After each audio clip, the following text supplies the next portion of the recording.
Olá, bom dia para você que está ligado aqui na tela do SCC SBT. Agora 11 horas da manhã, 25 de fevereiro de 2026. A gente abre com imagens ao vivo de Balneário Camboriú, Zanotto. Bom dia para você. Bom dia, Maria Esther. Bom dia para quem está acompanhando o nosso SCC Meio-Dia. Nesta quarta-feira de sol e mudança no tempo, né, Maria? Depois de toda aquela chuva que nós tivemos na Grande Florianópolis ao longo da noite de terça-feira, hoje o sol aparecendo e em Balneário Camboriú não dá para ver nenhuma nuvem no céu, né?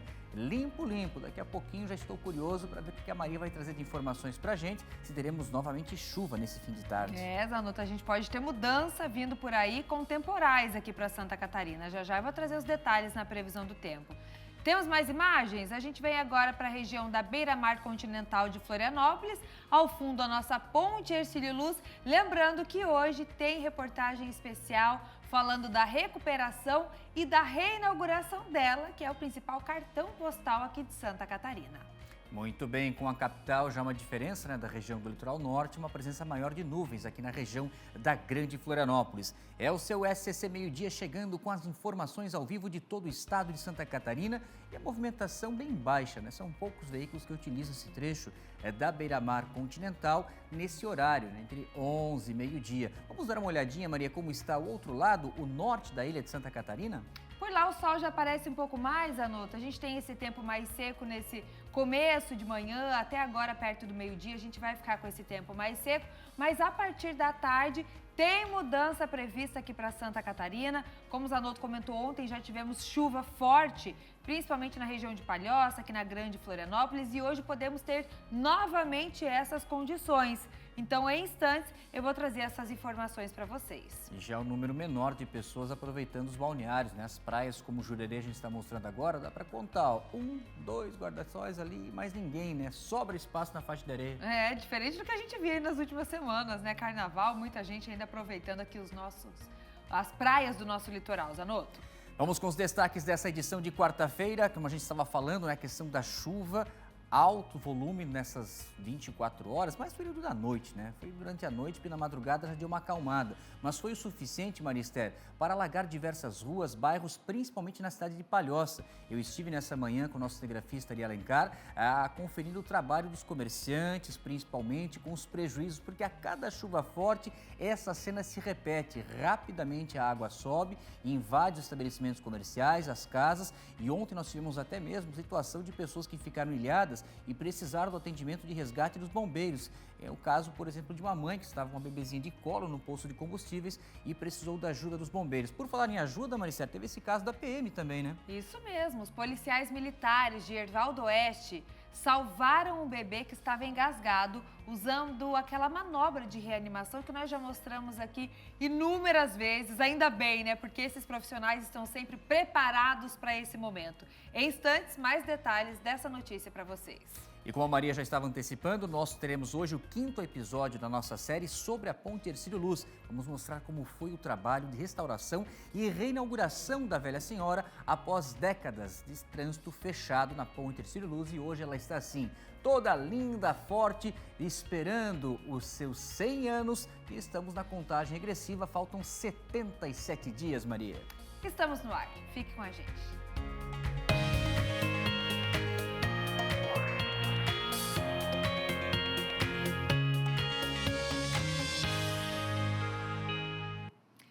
E a gente já começa a edição de hoje falando que justamente hoje completa 8 dias do trágico acidente na BR-101 em Itajaí.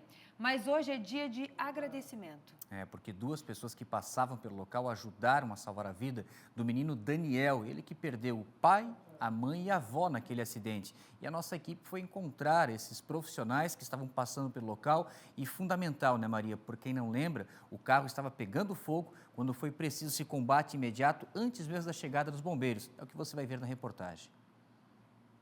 18 de fevereiro de 2026. Um dia comum na vida da maioria das pessoas, não da vida do Fábio. Saímos de casa já era 7 horas, atrasado já. Cheguei na oficina, deixei o carro, meu filho esqueceu em casa o seu capacete. Lá, que todos que me conhecem sabem que eu moro lá no interior de Camboriú, então eu tive que voltar lá no interior de Camboriú, pegar o capacete, vir pegar meu filho e vir trabalhar. Resumindo, chegamos para trabalhar, já era 8 horas da manhã. E o cliente já estava bravo, já lá me esperando já para fazer o serviço. Peguei o caminhão rapidamente e saí. Estava indo para o cliente, a empresa mudou o meu rota. Era para mim entrar na Jorge Lacerda. Então eu teria que entrar antes do viaduto da Reinaldo Schmitthaus ali. Só que eles mudaram para mim lá perto do Navegantes. Naquela manhã, nós cobrimos um acidente trágico na BR-101, em Itajaí. 3 pessoas da mesma família perderam a vida. Mas vamos relembrar o que eu falei naquele dia. O anjo da guarda dessa criança, um menino entre 10 e 12 anos, estava de plantão. E esse anjo tem nome, é o motorista Fábio Pereira. Foi ele quem usou 2.000 litros de água do caminhão para apagar as chamas dos 2 veículos e cumprir, com certeza, uma das maiores missões da sua vida. E a hora que eu cheguei lá, eu só vi gente gritando e orando, e eu escutei uns gritos de uma criança, que era do Danielzinho, que estava dentro do veículo ali, em chamas e gritando em pranto. Rapidamente já fui cessar o fogo nele, né? Que eu já vi que quando eu estava chegando, eu vi que o motorista da Kombi já tinha pulado a janela e estava ali na beira da BR-101. E o Daniel gritando, e eu comecei a apagar o fogo perto dele. Naquele momento ele se aquietou. Ele viu que o fogo ao redor dele já tinha cessado. Ele se acalmou e ficou me olhando. Todo anjo tem um ajudante, e o do Fábio foi o Davi. Essa era a primeira vez que ele saía neste caminhão. O Fábio, ele teve um ato muito rápido, que ele viu aquele fogo ali, já começou a parar, e quando ele começou a parar, já entendi o que tinha que fazer, não falamos nada no caminhão. Simplesmente paramos, descemos, já comecei ali a esticar a mangueira e aquilo ali foi. Agora, essa história linda de entrega, generosidade, não poderia terminar de forma diferente. Um encontro que, neste momento, apenas a tecnologia nos permite. Eu não sei nem como te agradecer, mas quando ele tiver em condições, eu pretendo ir até aí, te procurar pra gente se encontrar, pra te dar um abraço. Tá bom? Sabe como é que o senhor pode me agradecer? Cuide bem do Danielzinho pra mim. Vou cuidar. Cuide mesmo. Vou cuidar. Já estamos cuidando. É um menino guerreiro, tá? É um menino herói, tá? Eu vou dizer pra você que você salvou a vida dele, que vocês salvaram a vida dele e também fizeram com que os meus familiares também sofressem menos na passagem com aquele incêndio. Mas o Daniel, ele saiu bem machucado, mas ele está vivo, ele está fora de risco. E o avô que a gente viu na reportagem, né, Maria, também contou a Cris que o menino Daniel retornou ao hospital em São Paulo e nesse momento o garoto permanece internado na UTI e deve realizar diversos procedimentos ainda, né? Ele já está caminhando e em breve deve estar de volta para casa. E a gente segue aqui na torcida pela ótima recuperação e mais uma vez um grande abraço com muito carinho aqui de toda a equipe do SCC-SBT para o Fábio e para o Davi, que tiveram essa atitude maravilhosa para ajudar a salvar a vida dele. E cheio de contratempos, né? Teve que voltar em casa buscar o capacete para o filho, não era o trajeto que ele deveria fazer, mas estava justamente no local e na hora exata para dar o primeiro combate, porque com certeza, por toda a agilidade, os bombeiros não chegariam a tempo, né, de evitar que o fogo se propagasse ainda mais e ele passando ali com o caminhão dele teve essa atitude heróica e fica essa expectativa de esse reencontro, né, no momento que ele possa encontrar o Daniel e o avô que seguem agora lá em São Paulo. Maria? É isso, e a gente vai estar lá acompanhando esse momento também para mostrar para vocês aí em casa. Uma fiscalização da Polícia Rodoviária Federal terminou com uma apreensão impressionante na madrugada de hoje. Porque os agentes da PRF pararam o carro e sentiram o forte cheiro de maconha, mas não era uma carga de maconha que estava sendo transportada, eram os cigarros que já haviam sido consumidos. Agora, os policiais, sempre atentos, né, Maria, foram dar uma olhada no porta-malas e encontraram uma quantidade expressiva de dinheiro vivo escondido no porta-malas desse veículo que passava pela BR-101. Flagrante feito ali na região de Araquari. 2 milhões de reais, é isso, Zanotto? O Luiz Felipe vai trazer os detalhes dessa ocorrência e a gente quer saber, já se sabe de onde vinha todo esse dinheiro, Luiz? Bom dia para você. Bom dia, Maristar. Bom dia, Henrique. Bom dia a todos que estão assistindo o SCC Meio-Dia. É um prazer ter a sua audiência. 11 horas e 10 minutos na maior cidade do estado.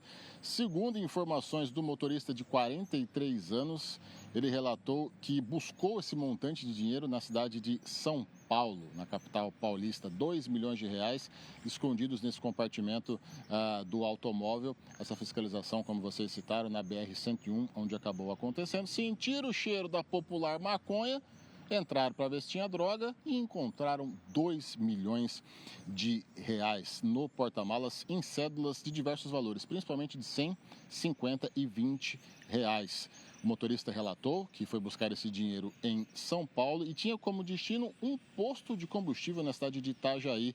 E pelo transporte, por essa brincadeirinha, iria receber cerca de R$2 mil. O homem foi detido pelo crime de lavagem de dinheiro e ocultação de bens, direitos e valores. Então a polícia chegou lá, foi fazer a fiscalização, sentiu um cheiro da maconha, olhou para o carro, perguntou: o que tem aí, bonitão? Entrou lá. R$2 milhões escondidos nesse carro. Buscou em São Paulo e entregar em um posto de combustível em Itajaí por R$2 mil. E agora vai ficar atrás das grades, Marister. Eu volto contigo. Obrigada, viu, Luiz, pelas informações. É a erva que fez eles serem parados ali nesse caso, né, Zanotto? E agora me chama a atenção também, né, que a cada dia que passa a gente vê menos o papel, a cédula de real, né? Hoje em dia é tudo Pix, o dinheiro digital, o cartão e esse valor expressivo, né, em cédula de 20, dinheiro. De 100. Fazia tempo que eu não vi uma cena como essa, assim, de uma apreensão, uma quantidade dessa de valor de moeda brasileira, de real, sendo feito aqui em Santa Catarina, abordagem pela Polícia Rodoviária.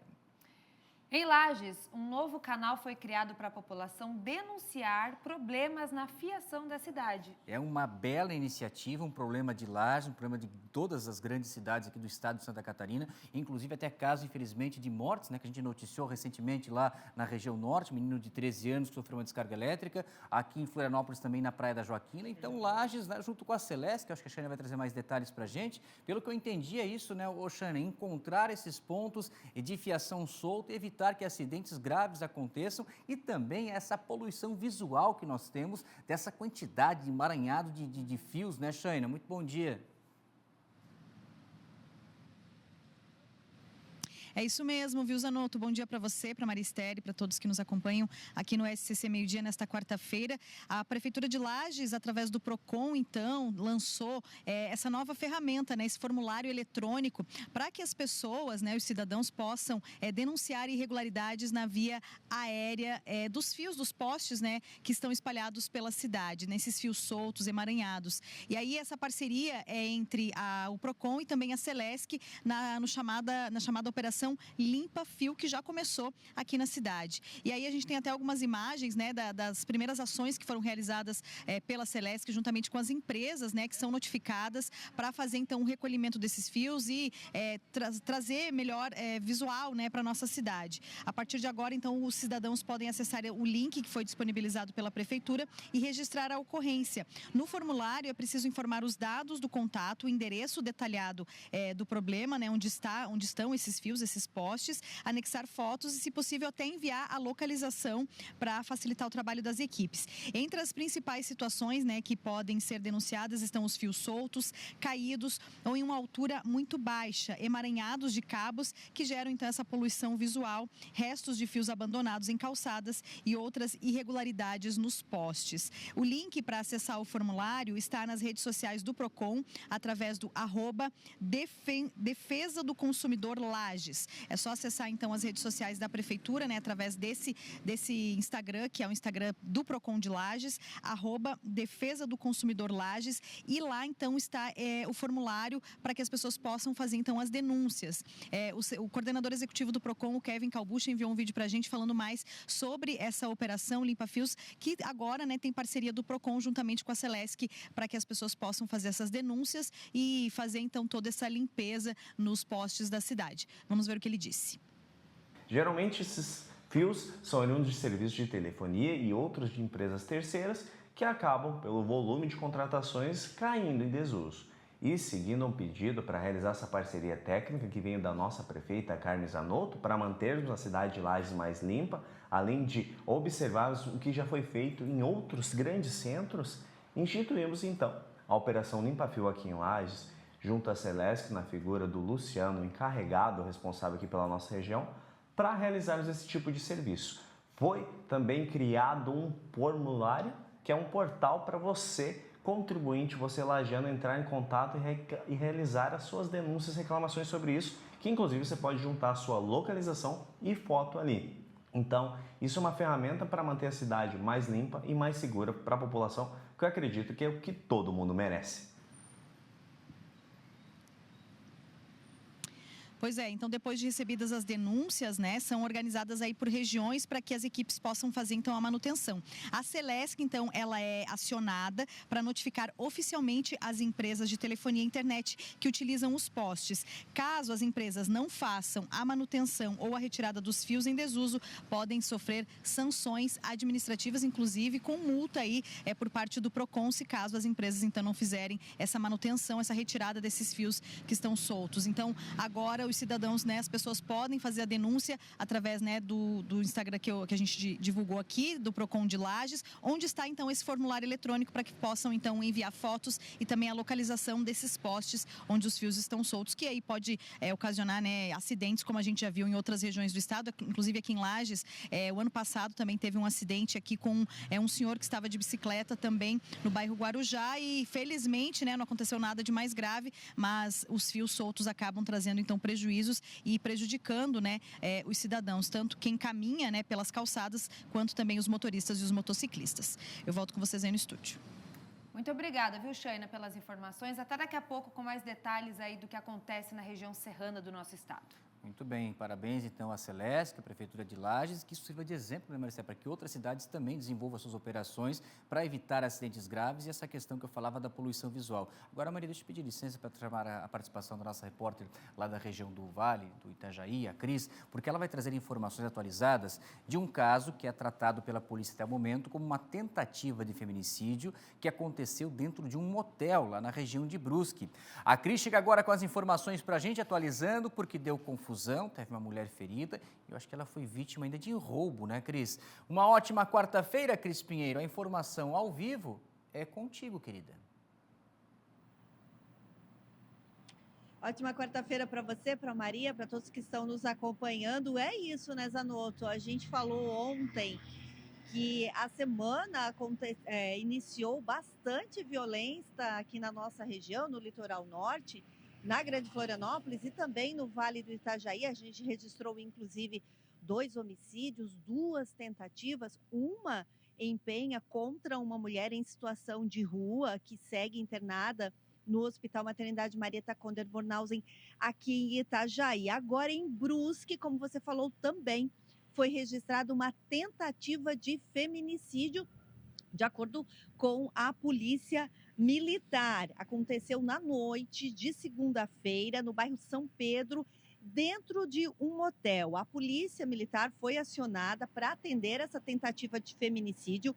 O crime, como eu falei, segundo a Polícia Militar, aconteceu dentro desse motel. No local, os policiais encontraram uma mulher vítima, né, de 33 anos. Ela é natural de São Paulo, com sinais de violência. Ela estava inconsciente e apresentava sangramento na região da cabeça, com afundamento, inclusive, de crânio.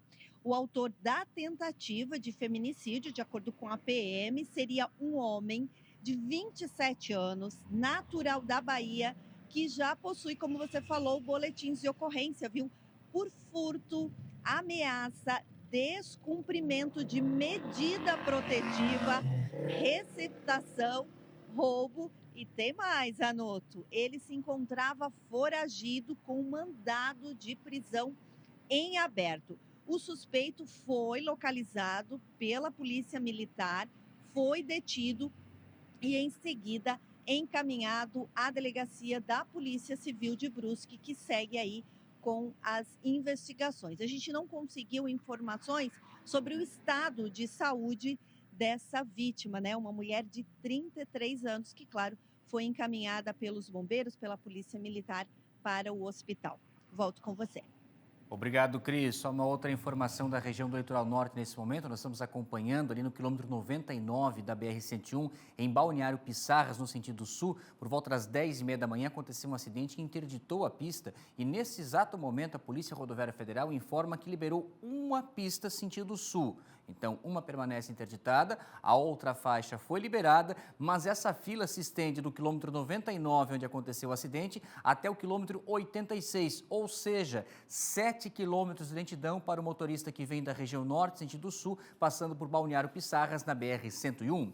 Vamos para o Vale com informações ao vivo, porque a Câmara de Vereadores de Blumenau aprovou a abertura de um processo que pode resultar na cassação do mandato do vereador Almir Vieira, do PP, que é o vereador investigado, por suspeita de comandar um esquema de rachadinha. E o Paulo César, que acompanha desde o primeiro momento, traz as atualizações sobre a decisão da Câmara, PC, que são os membros aí que foram formados nessa comissão processante, todo o processo que se arrasta, e pelo que eu vi ainda são 3 meses, para a gente ter realmente uma definição do que vai acontecer, se é cassado ou não o vereador. Paulo César, uma abençoada quarta-feira para ti, meu querido. A informação ao vivo é contigo. Fala, abençoado. Boa quarta-feira, que seja acima do ótimo para você, Zanotto, Maria Esther também, para todo mundo que acompanha o SCC Meio Dia. É verdade, e a julgar pelos nomes sorteados para a comissão processante, o vereador Almir Vieira não terá vida fácil. Os vereadores definidos para o trabalho não nutrem, digamos assim, simpatia pelo vereador investigado. O presidente da comissão processante será Egídio Becauser, do Podemos. O relator será o vereador Jean Volpato, do PT. E Bruno Cunha, do Cidadania, é o terceiro membro da comissão. O grupo terá 90 dias para apurar as denúncias contra o vereador Almir Vieira. Essa comissão, os trabalhos, começam nesta quinta-feira, viu, Zanotto? Quando será realizada a primeira reunião do grupo. Esses 3 vereadores terão, portanto, 90 dias para apurar as denúncias contra o vereador Almir Vieira, parlamentar do PP, do Partido Progressista, que foi alvo de uma operação policial. Ele é suspeito de comandar um esquema de rachadinha e é investigado ainda por corrupção e lavagem de dinheiro. Almir Vieira chegou a ser preso no dia da operação Happy Nation, mas foi solto no final da tarde do mesmo dia. Ele está afastado do cargo por ordem judicial. A operação Happy Nation foi deflagrada no início deste mês. E a comissão agora, ela deverá convocar testemunhas, pode solicitar inclusive informações do inquérito policial que está em andamento e, claro, vai ouvir a defesa do vereador Almir Vieira. A comissão, assim que concluir o prazo dos trabalhos, esse prazo que é de 90 dias que você destacou, Zanotto, terá que produzir um relatório final. E esse parecer pode sugerir pela cassação do mandato do vereador Almir Vieira ou pela sua absolvição. Aí esse parecer final vai à votação, vai a plenário, para os 15 vereadores decidirem. Para a cassação do mandato de um vereador, são necessários 2/3 dos votos, ou seja, são necessários que 10 vereadores concordem com a cassação do mandato. O pedido de abertura para um processo de cassação foi apresentado pelo ex-promotor de justiça Odair Tramontim. E neste mesmo dia, o vereador Egídio Becauser usou a tribuna e fez um pronunciamento contundente, exigindo uma apuração rigorosa. Vamos conferir um trecho desta fala. Por isso afirmo, com todas as letras, é obrigação imediata desta casa instaurar processo na comissão ética, com transparência, contraditório, com ampla defesa, mas sem covardia, sem blindagem, sem acordo de bastidor. Quem não deve, enfrenta. Quem respeita Blumenau não se esconde. Quem honra o mandato não teme investigação ética. A história está olhando, a população está olhando. E cada voto, cada silêncio, cada manobra serão lembrados. Blumenau não aceita corrupção. Repito, Blumenau não aceita corrupção. E que esse episódio triste sirva como divisor de águas. Ou assumimos juntos a responsabilidade de reconstruir a credibilidade desta casa, ou vamos carregar por muitos anos o peso da desconfiança da população que nos elegeu. E aproveito a oportunidade, presidente, quero parabenizar aos nobres guerreiros da Polícia Civil, ao Ministério Público e ao Judiciário. E digo mais, parafraseando o nobre colega desta casa, se tá bom, vai trabalhar. Se tá doente, vai se tratar. E se roubou, tem que ser preso. Seria isso, presidente. Esse que falou aí é o vereador Egídio Becauser, que foi sorteado e será o presidente da comissão processante. A julgar pelo depoimento dele, vem com faca nos dentes e sangue nos olhos, hein? Olha só, a gente procurou também ouvir o vereador Almir Vieira, a gente fez contato, nós caminhamos mensagem, mas o vereador não retornou as nossas ligações nem as mensagens também. O espaço aqui para o vereador Almir Vieira segue aberto para que ele possa fazer os seus devidos esclarecimentos. Voltamos ao estúdio. Amanhã, viu, Zanotto, tem a primeira reunião de trabalho da comissão processante. É você, Zanotto. O Paulo César, seguindo, né, a tendência que é realmente pela cassação, como nós estamos vendo do vereador, aí já tem a plaquinha de substituição, né? Porque saindo o Almir, pelo que eu vi das informações, entra o delegado Rodrigo Marchetti daí, né?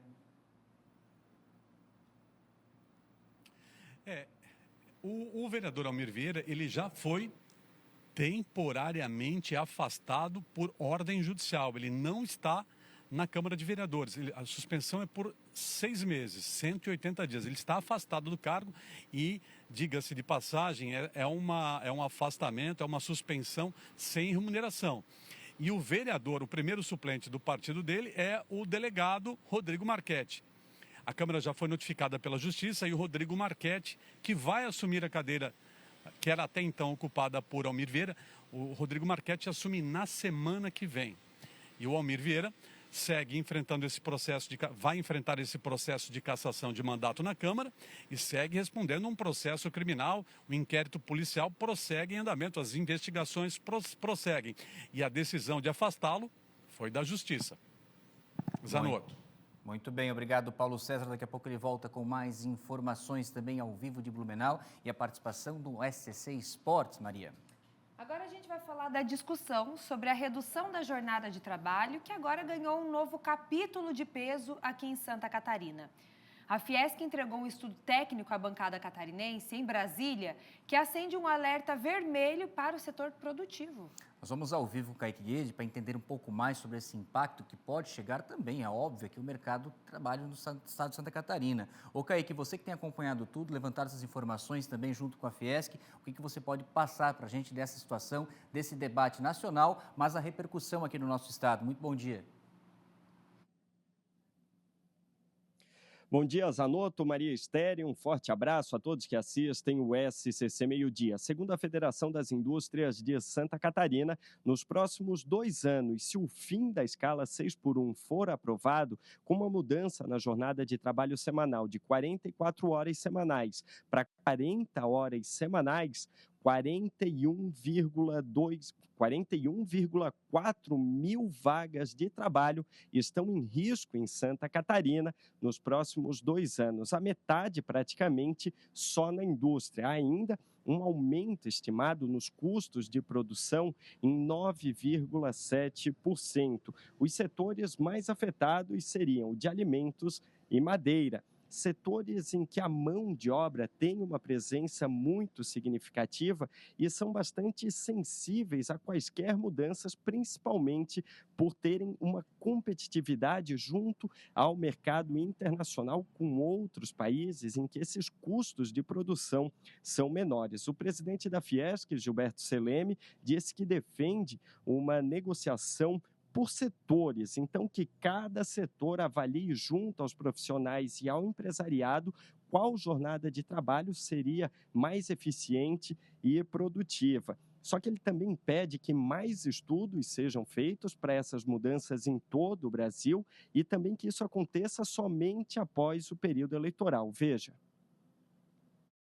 Muitos setores, o setor público, o setor financeiro, eles já estão com carga reduzida de horário. Então, dos 100% da nossa população, mais de 50% já tem carga reduzida de salário, de horário. O profissional liberal faz o horário dele, tudo. Então, a parte do setor produtivo, da indústria que eu estou falando, ela não é tão grande. Mas o impacto na indústria, a porcentagem é grande. Então, eu acho que nós não podemos encarecer o custo do Brasil mais um pouco. Quedas são projetadas nas exportações catarinenses, principalmente nos setores de carnes, de suínos e também de aves, além dos setores de madeira bruta e produtos de madeira. Há um recuo estimado, uma diminuição no Produto Interno Bruto, PIB de Santa Catarina, de 0,6% nos próximos 2 anos, caso haja o fim da escala 6x1. A indústria também pode cair 1,15%, e a região oeste catarinense lidera todas essas perdas que eu citei anteriormente. Também há um risco de que as importações aumentem, ou seja, cidades catarinenses comprem mais produtos do exterior feitos em países estrangeiros e isso prejudique a produção local. Então, moradores de uma determinada cidade, ao invés de comprarem os produtos feitos naquele local, vão preferir vai se tornar mais barato importar, trazer de outros países os mesmos produtos. Há uma alta média nos preços em todo o estado de 2,64%, com destaque para a construção civil, bem como os setores de alimentos e vestuário. O coordenador do Fórum Parlamentar Catarinense, deputado federal Ismael Santos, explicou que até defende negociações, mudanças nas jornadas de trabalho, projetos de flexibilização, a exemplo de uma negociação direta entre empregador e empregado, feita por horas, como acontece nos Estados Unidos. Agora, com relação ao fim da escala 6x1, ele é totalmente contra, entenda. 6x1 é impossível, vai quebrar esse país. Eu tenho conversado com a indústria, tenho conversado com o comércio, terceiro setor, é impossível a implementação e nesse momento é uma proposta eleitoreira, não passa disso. É preciso avançar, dar mais garantias ao funcionário, ao operário brasileiro, sim, mas não dessa forma como querem pessoas ligadas aí à esquerda, numa perspectiva estritamente politiqueira. Além dessa perda superior a 40 mil postos de trabalho em Santa Catarina nos próximos 2 anos, a Fiesc alerta para um risco a longo prazo, em que a mão de obra humana pode ser substituída por robôs, a chamada automação. Portanto, todo esse desenrolar relacionado à mudança da escala 6x1 deve acontecer nos próximos meses, mas reforço que o presidente da Fiesc é contra a mudança da forma como está acontecendo e principalmente em um período, um ano eleitoral. Veremos o que vai acontecer e, é claro, atualizações em tempo real no portal SCC10 e sempre aqui na tela do SCC SBT. Volto ao estúdio. Muito obrigada, Kaique Guede, pelas informações ao vivo aqui de Florianópolis. Agora, Zanotto, vamos falar que a Vigilância Sanitária de Santa Catarina emitiu um alerta sobre o uso das canetas emagrecedoras. Porque além disso, eles também atuam na fiscalização e na comercialização desse produto aqui no estado. A Vigilância Sanitária de Santa Catarina emitiu o alerta após o registro de 4 casos de efeitos colaterais neurológicos relacionados ao uso das chamadas canetas emagrecedoras. Os medicamentos indicados originalmente para o tratamento do diabetes tipo 2 têm sido cada vez mais utilizados com o objetivo de perda de peso. Os casos acenderam um sinal de atenção das autoridades sanitárias, principalmente diante do aumento da procura e do uso sem acompanhamento médico. A Vigilância Sanitária de Santa Catarina emitiu um alerta para que tanto as pessoas estejam atentas aos produtos que estão sendo adquiridos, tanto quanto os profissionais de saúde monitorem adequadamente os pacientes que estão utilizando os medicamentos e reportem, através dos sistemas oficiais, qualquer evento adverso que venha a ocorrer a partir do uso das canetas emagrecedoras. Diante dessa situação, a Vigilância Sanitária também intensificou a fiscalização em estabelecimentos de saúde de todo o estado. Os locais estão sendo orientados sobre a exigência de receita médica e também sobre a comercialização com as condições adequadas para o produto. Até o momento, nenhuma farmácia teve as atividades encerradas em Santa Catarina. Mas, apesar das regras, uma usuária dessas canetas revelou que a compra é simples e sem qualquer controle. Segundo ela, é possível adquirir o medicamento sem receita médica pela internet, inclusive por meio de redes sociais como o TikTok. Para adquirir o remédio, comprar é muito fácil, tá? A gente acha que é uma coisa ilegal, que não pode vender sem receita e tal, mas eu consegui bem fácil. No TikTok mesmo, várias pessoas fazem perfis com o nome. Algumas são banidas, mas vários perfis no TikTok com o nome, tipo assim, teaser partida e @Floripa. Até se tu começar a pesquisar ou curtir vídeos, tu recebe mensagens no teu TikTok de pessoas te oferecendo para vender. Ela também relatou que sentiu efeitos colaterais após iniciar o uso do medicamento. Mesmo assim, decidiu continuar. Se tu for procurar em qualquer lugar falando sobre, acontece, né? Tem vários tipos de sintomas. A dor de cabeça é o mais comum, dor no corpo é uma coisa que não é tão comum, mas acontece.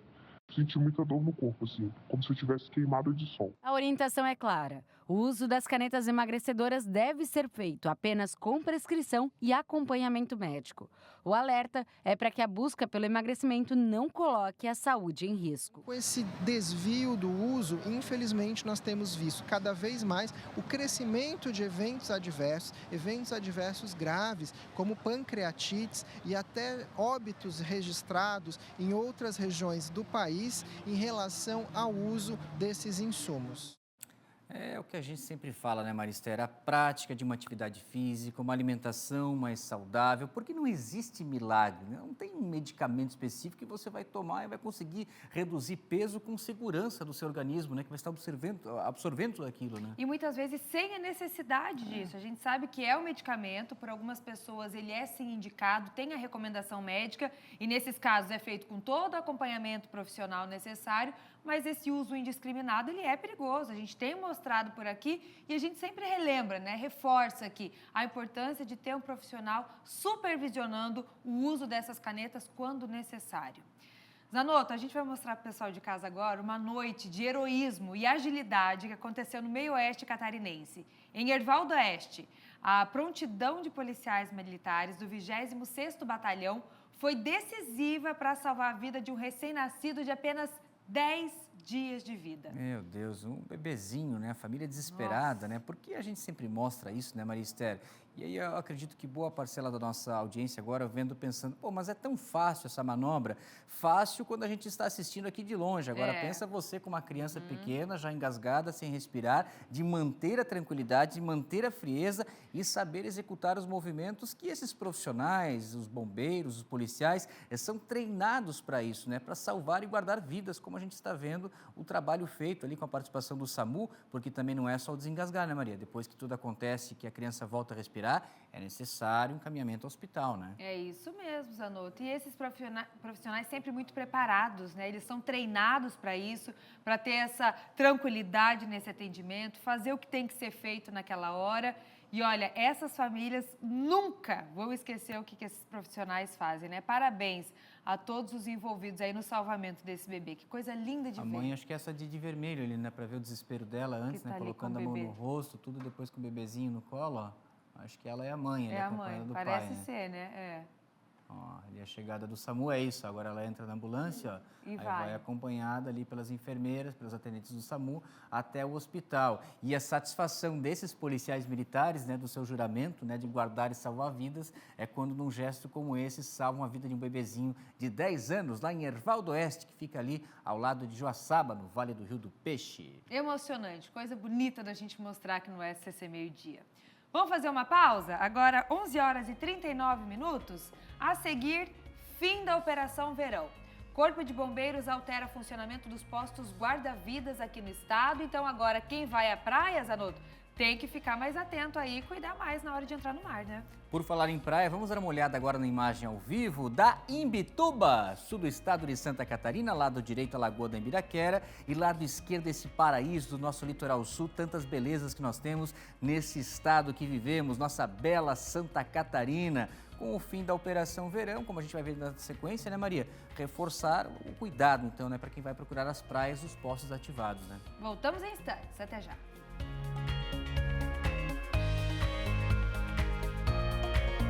Estamos de volta com o SCC Meio-Dia desta quarta-feira. As inscrições para a escolha da nova realeza da Festa do Pinhão já encerraram. E agora começam os preparativos para o grande dia. A Sheina Marcon está acompanhando todo esse processo que vai eleger a nova rainha e as novas princesas da festa, né? São quantas candidatas, Sheina? Conta pra gente. Oi, Maria Esther. Então, novamente, bom dia para quem nos acompanha. Pois é, ontem, então, encerraram as inscrições para o concurso da realeza da 36ª Festa Nacional do Pinhão e, ao todo, 14 candidatas participam do concurso, né? Estão aí na disputa pelo cargo aí de rainha e princesas da 36ª Festa Nacional do Pinhão. Esse evento aí que é um dos mais tradicionais que antecedem a Festa Nacional do Pinhão e é, né, um evento que muita gente aguarda ansiosamente, né? Então, a partir de hoje, as meninas já começam a preparação. Eu estou aqui na Fundação Cultural de Lages, onde, né, a fundação que organiza todo o concurso. E aí as meninas hoje já vão se encontrar hoje à noite aqui, as 14 candidatas, para se conhecerem, para conversarem, então, com toda a equipe da Fundação Cultural de Lages, que está promovendo o concurso. Hoje elas fazem aquela foto oficial, mas se o pessoal que está de casa quer conhecer quem são as 14 candidatas, podem acessar o nosso portal scc10.com.br/Rádio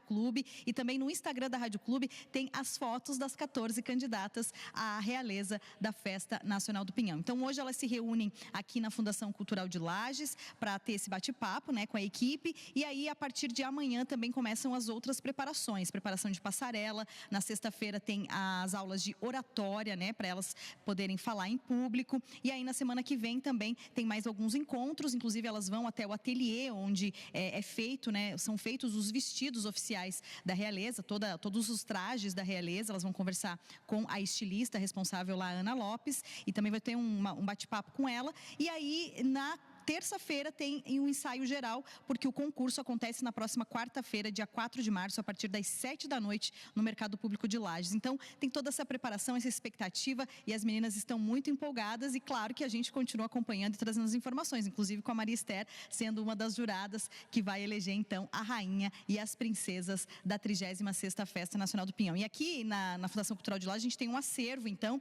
e ó, a gente vai saber na semana que vem quem será a nova dona, né, dessa coroa aqui e das coroas das princesas também. Essa daqui, na verdade, é a coroa de 2024, né, da realeza de 2024. E aí, todo ano, então, é feito os vestidos novos e também coroas novas para a rainha e as princesas. E a gente continua acompanhando, porque Festa Nacional do Pinhão, claro, aqui no SCC SBT a gente traz todas as informações. Eu volto com vocês aí no estúdio.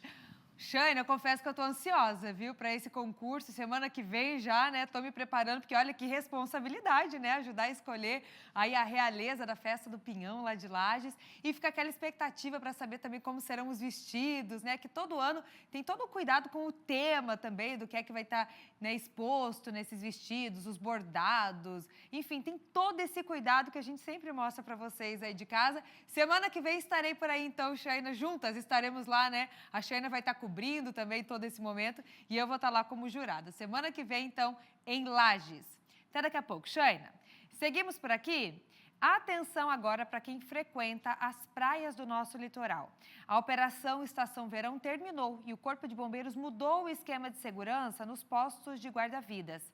A Emanuela Justino vai explicar como vai funcionar esse regime de pós-temporada. Manu, agora então são horários diferenciados? Explica pra gente. Bom dia para você. Oi, Maria, bom dia para o Zanotto, bom dia para quem nos assiste também. Pois é, né? Agora, oficialmente, acabou a Operação Estação Verão aqui no estado, passou o carnaval, agora já voltou às aulas, então não tem mais tanta movimentação assim nas praias aqui em Santa Catarina. Por isso, o Corpo de Bombeiros traz essa informação justamente para alertar as famílias para quando forem à praia, porque ainda está calor, né? O pessoal ainda procura o litoral, só que a movimentação é bem abaixo da alta temporada. Para procurar locais onde tem os guarda-vidas. Só que o efetivo, então o número de guarda-vidas vai diminuir. Eles vão atuar mais nos finais de semana e em locais que têm uma movimentação um pouco maior, isso em todo o estado de Santa Catarina. Por isso é importante, né, como falei, as famílias procurarem locais, principalmente quem tem criança, que é mais próximo dos guarda-vidas, procurar um local ali mais perto, para não ter nenhum tipo de problema.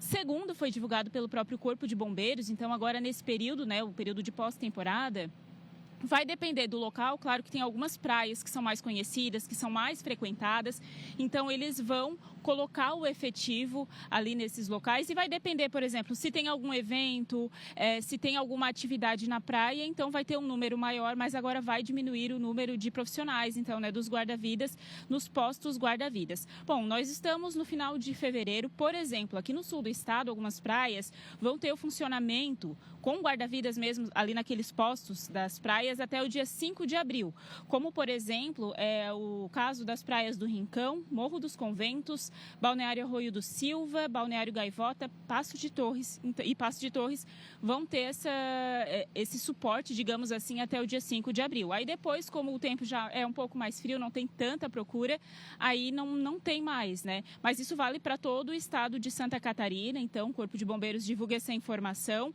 e agora é a finalização da temporada, né? Inclusive, eles divulgaram alguns números em relação aqui do sul do estado, dessa temporada que passou, por exemplo, foram 773 mil prevenções, ações de prevenção nas praias, também foram registradas 16 mil lesões por água-viva em 70 dias de operação. Então, são alguns números aí divulgados, né? Agora, nessa finalização da temporada de verão, então o pessoal deve preferir os locais ali perto de onde ainda tem guarda-vidas nas praias aqui do sul do estado. Volto com vocês aí no estúdio. Obrigada, viu, Manu, pelas informações direto de Criciúma, no sul catarinense. Agora tem uma boa notícia para quem circula pela BR-101, na região de Balneário Camboriú. Em março, deve acontecer uma audiência pública, onde devem ser apresentadas todas as obras que serão contempladas para a rodovia. E a Cris Pinheiro tem os detalhes agora, e a gente quer saber, né? Quais melhorias devem ser implementadas aí na região, que a gente sabe que é uma das mais intensas, mais movimentadas de todo o nosso estado, né, Cris? Bom dia para você. Bom dia, Maria, para ti. Obras que a gente está aguardando há algum tempo, né, Maria? Ontem, a prefeita de Balneário Camboriú esteve em Brasília em audiência com o ministro dos Transportes e apresentou mais 3 obras, pedidos prioritários aqui para essa região entre Itajaí e Balneário Camboriú. Nesse momento, nós estamos no quilômetro 129, que faz a divisa aqui com Itajaí e Camboriú.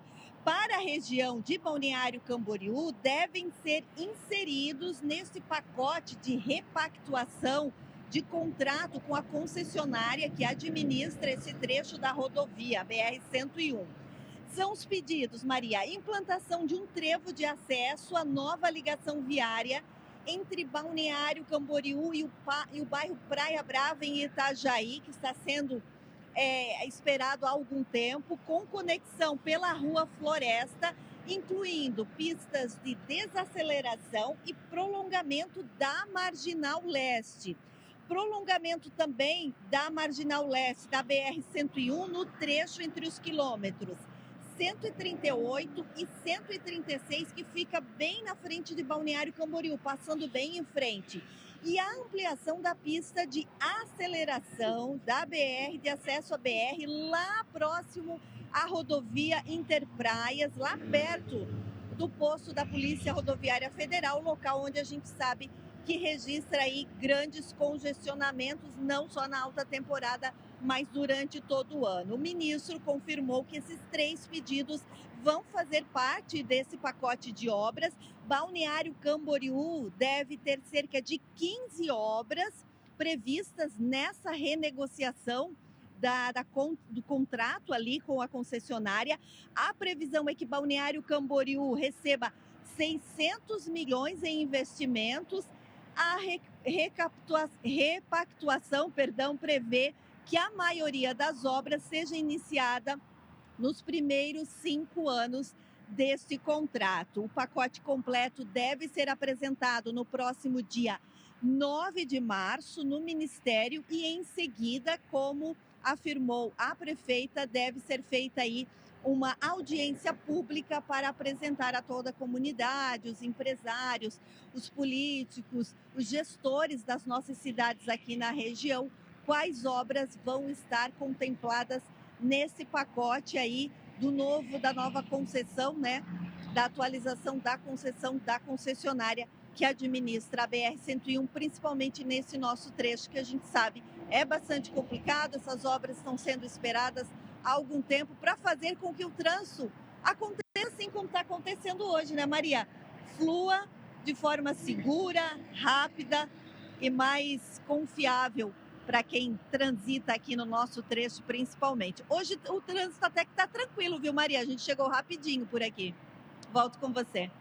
Coisa boa, Cris. Não é o comum, né? Não é o usual. A gente está aí com essa tranquilidade toda. Normalmente a gente vê até nesse horário, agora 11h52, muito mais trânsito, muito mais movimento aí na região. Mas essas melhorias todas que você estava falando são necessárias aí para a região, para melhorar toda a questão da mobilidade, do trânsito aí na região de Balneário Camboriú. Obrigada, viu, Cris? Até daqui a pouco com mais notícias do Litoral Norte. Zanotto. A fila está lá em Balneário Pissarras, onde o pessoal ficou preso naquele acidente. Então, acho que é isso, né? O pessoal está retido lá naquele congestionamento e quando chega ali está mais tranquilo em Balneário Camboriú. Maria Esther, e você destacou logo na abertura do nosso SC Meio Dia que hoje é quarta-feira, é dia de reportagem especial sobre a ponte, né? Hoje faltam 77 dias para os 100 anos da ponte e a gente vai acompanhar como é que foi uma das maiores obras de restauração da história aqui de Santa Catarina. Que mantiveram a ponte, né, ao longo de 28 anos, o governo do estado manteve ela interditada até a reinauguração dela, que aconteceu lá em 2019. É o que a gente vai ver agora na reportagem da Sofia Gonzalez com as imagens do Nereu Filho. Desde 1991, aquela que foi a responsável por estabelecer a primeira conexão constante da ilha com o continente estava fechada. Considerada uma das grandes obras de engenharia do mundo no século XX, a Ponte Hercílio Luz passou a ser sinônimo de promessas. Entre anúncios, prazos e adiamentos, a espera se arrastou por décadas. A promessa da conclusão das obras da Ponte Hercílio Luz parece mais uma novela para os catarinenses. Segundo o departamento, o novo prazo para entrega da obra é 2013. Agora é esperar que a Ponte Hercílio Luz volte a ter vida.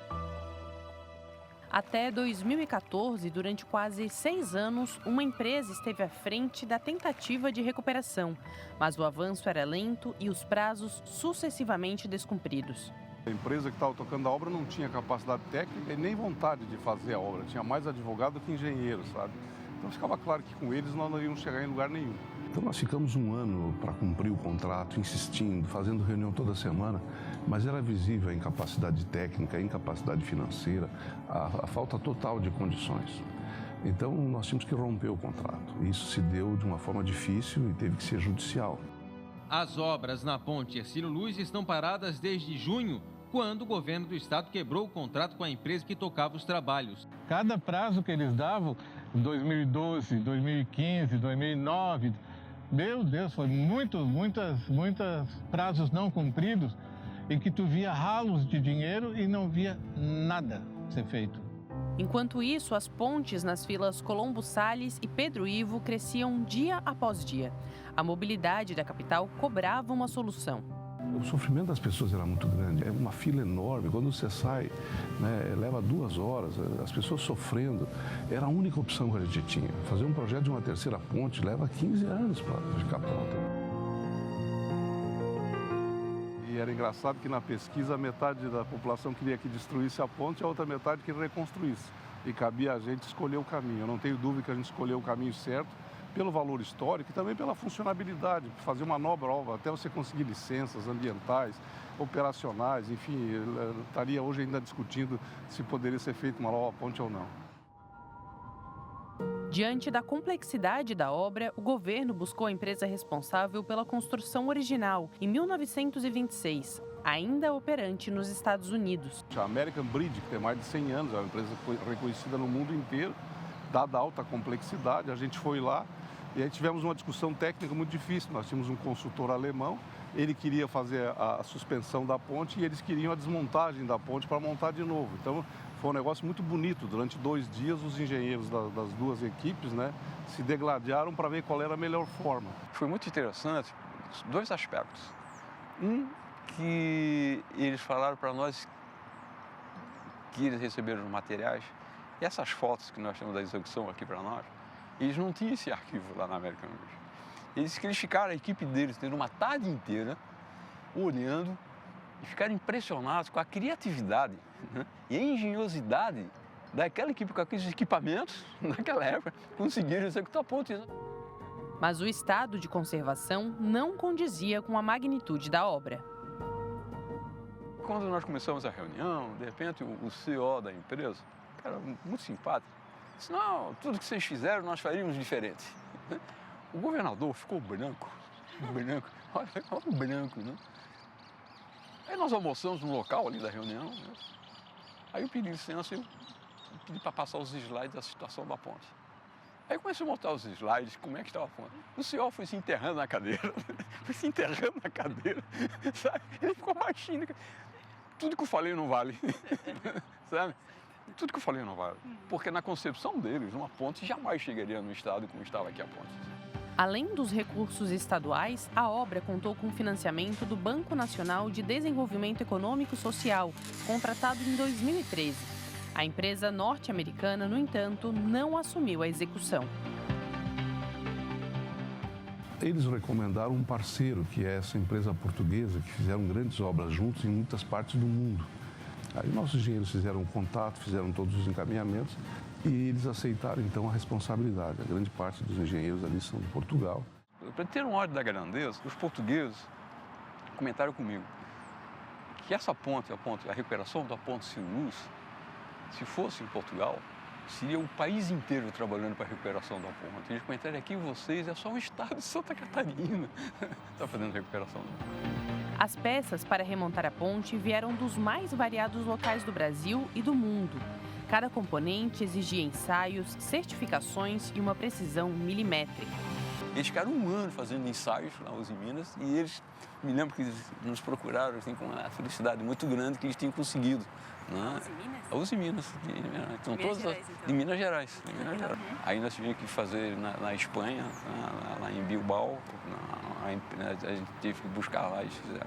Os pendurais também não tinha pronta entrega no Brasil, a empresa Reda Aérea, eles não tinham. Também, como tinha que ser uma coisa contínua, eles explicaram para nós que toda a empresa parou e fizeram contínuo só para atender a ponte Siluluz. Né?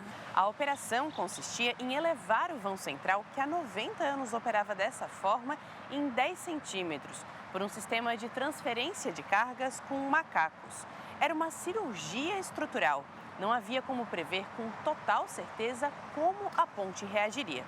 O maior desafio, né, foi assentar o vão central, tá certo? Em cima da estrutura, com tanto carinho, quanto uma mãe assenta seu bebê no berço.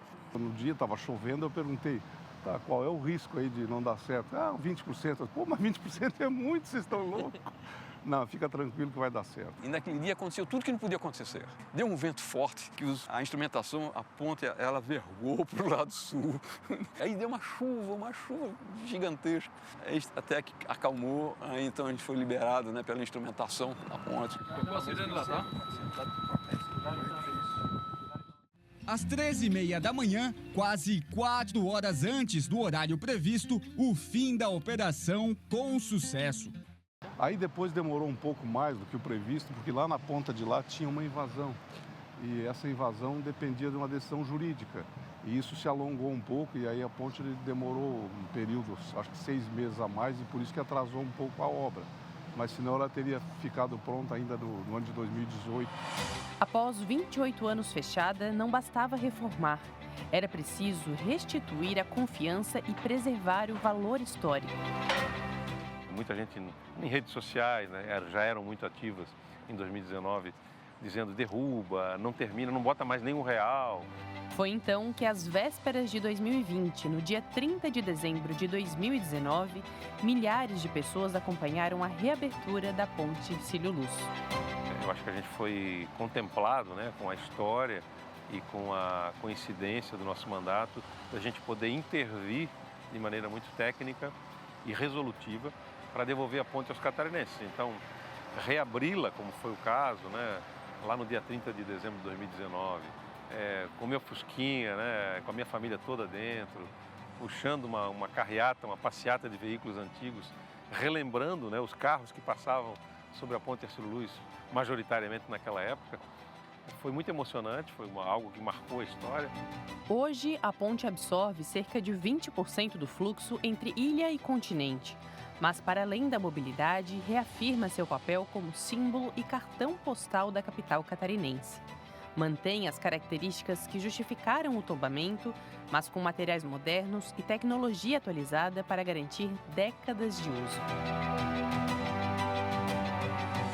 Uma nova ponte que foi mudado a questão do piso dela, né? Foi tirado, primeiro era de madeira, depois de concreto asfáltico, hoje, né, de aço, né? Que foi diminuído o peso, né? Foi melhorado aí na questão da recuperação. Uma nova com a mesma veste, com o mesmo olhar, o mesmo símbolo. É um valor incomensurável, né?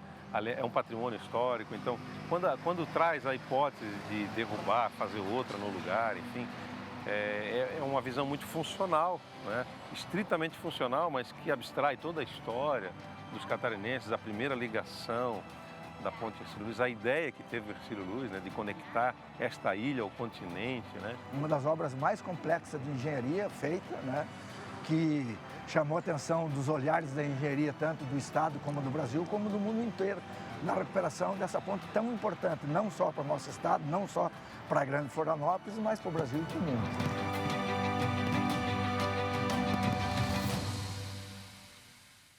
Lembrando, né, Maria, que esse foi o nosso último episódio sobre a construção e a reinauguração, como nós vimos, da Velha Senhora da Ponte Hercílio Luz.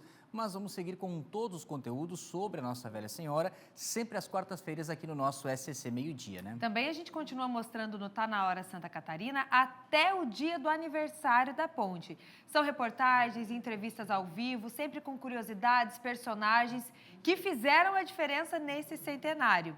E tudo pode ser reassistido no nosso portal, lá no SCC10, que conta com uma página especial dos 100 dias para os 100 anos. E lá, Zanotto, aqui, ó, o pessoal consegue encontrar tudo sobre a ponte Hercílio Luz, tudo que a gente já exibiu aqui na tela do SCC SBT, vocês conseguem revisitar e assistir quantas vezes quiserem. Como o nosso programa especial, que a gente fez no dia 2, né, Maria? Abrindo a contagem, quando estavam faltando justamente 100 dias para o centenário. Nós tivemos a participação do pessoal ainda da Corte do Carnaval, teve o governador, o prefeito, das Aranha, porque foi uma programação ao vivo com nossos 3 programas, né? O SCC Meio-Dia, o A Tarde é Nossa e o Tá Na Hora Santa Catarina. Então você pode rever toda essa programação, todas as reportagens, acessando o nosso portal SC10. E sempre às quarta-feiras, novas reportagens sobre o centenário, porque estão faltando 77 dias.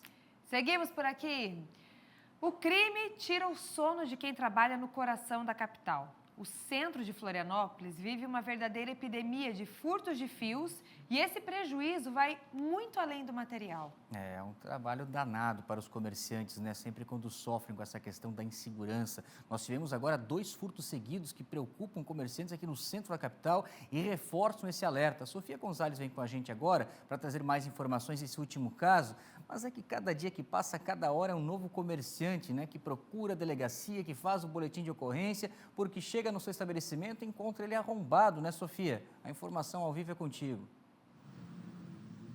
Oi, Zanotto. Oi, Maria. Bom dia para vocês, para quem nos acompanha aqui no SCC Meio Dia. Essa história não é de hoje, né? Ontem, no Tá Na Hora Santa Catarina, a gente trouxe um furto de fios que aconteceu aqui numa das ruas principais do centro, a Hercílio Luz, bem próximo à maternidade, ao Hospital Carlos Correia, né? Também a antiga rodoviária aqui de Florianópolis, que a gente tanto fala.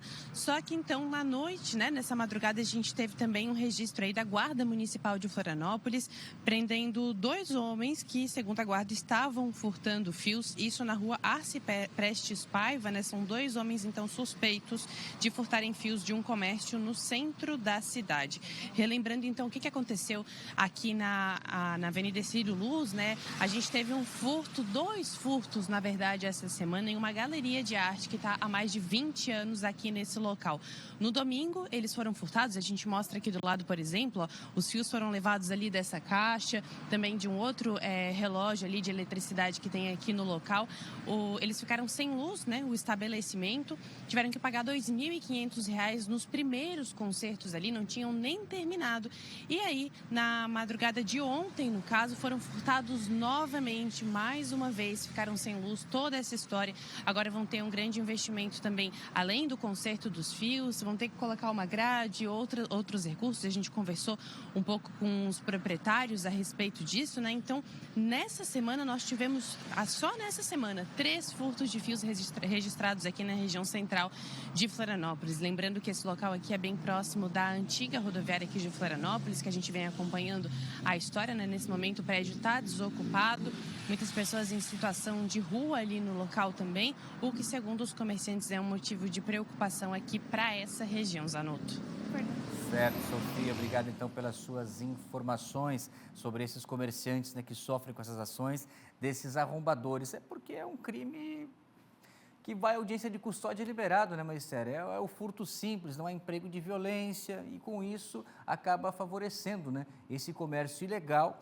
Também para quem comete o segundo crime, é o receptador, quem compra esse material furtado e acaba revendendo. Por isso nós temos operações que acontecem, como aqui em Florianópolis, a chamada fio desencapado, justamente para combater nessas 2 frentes, né? Quem furta e quem revende esse material também.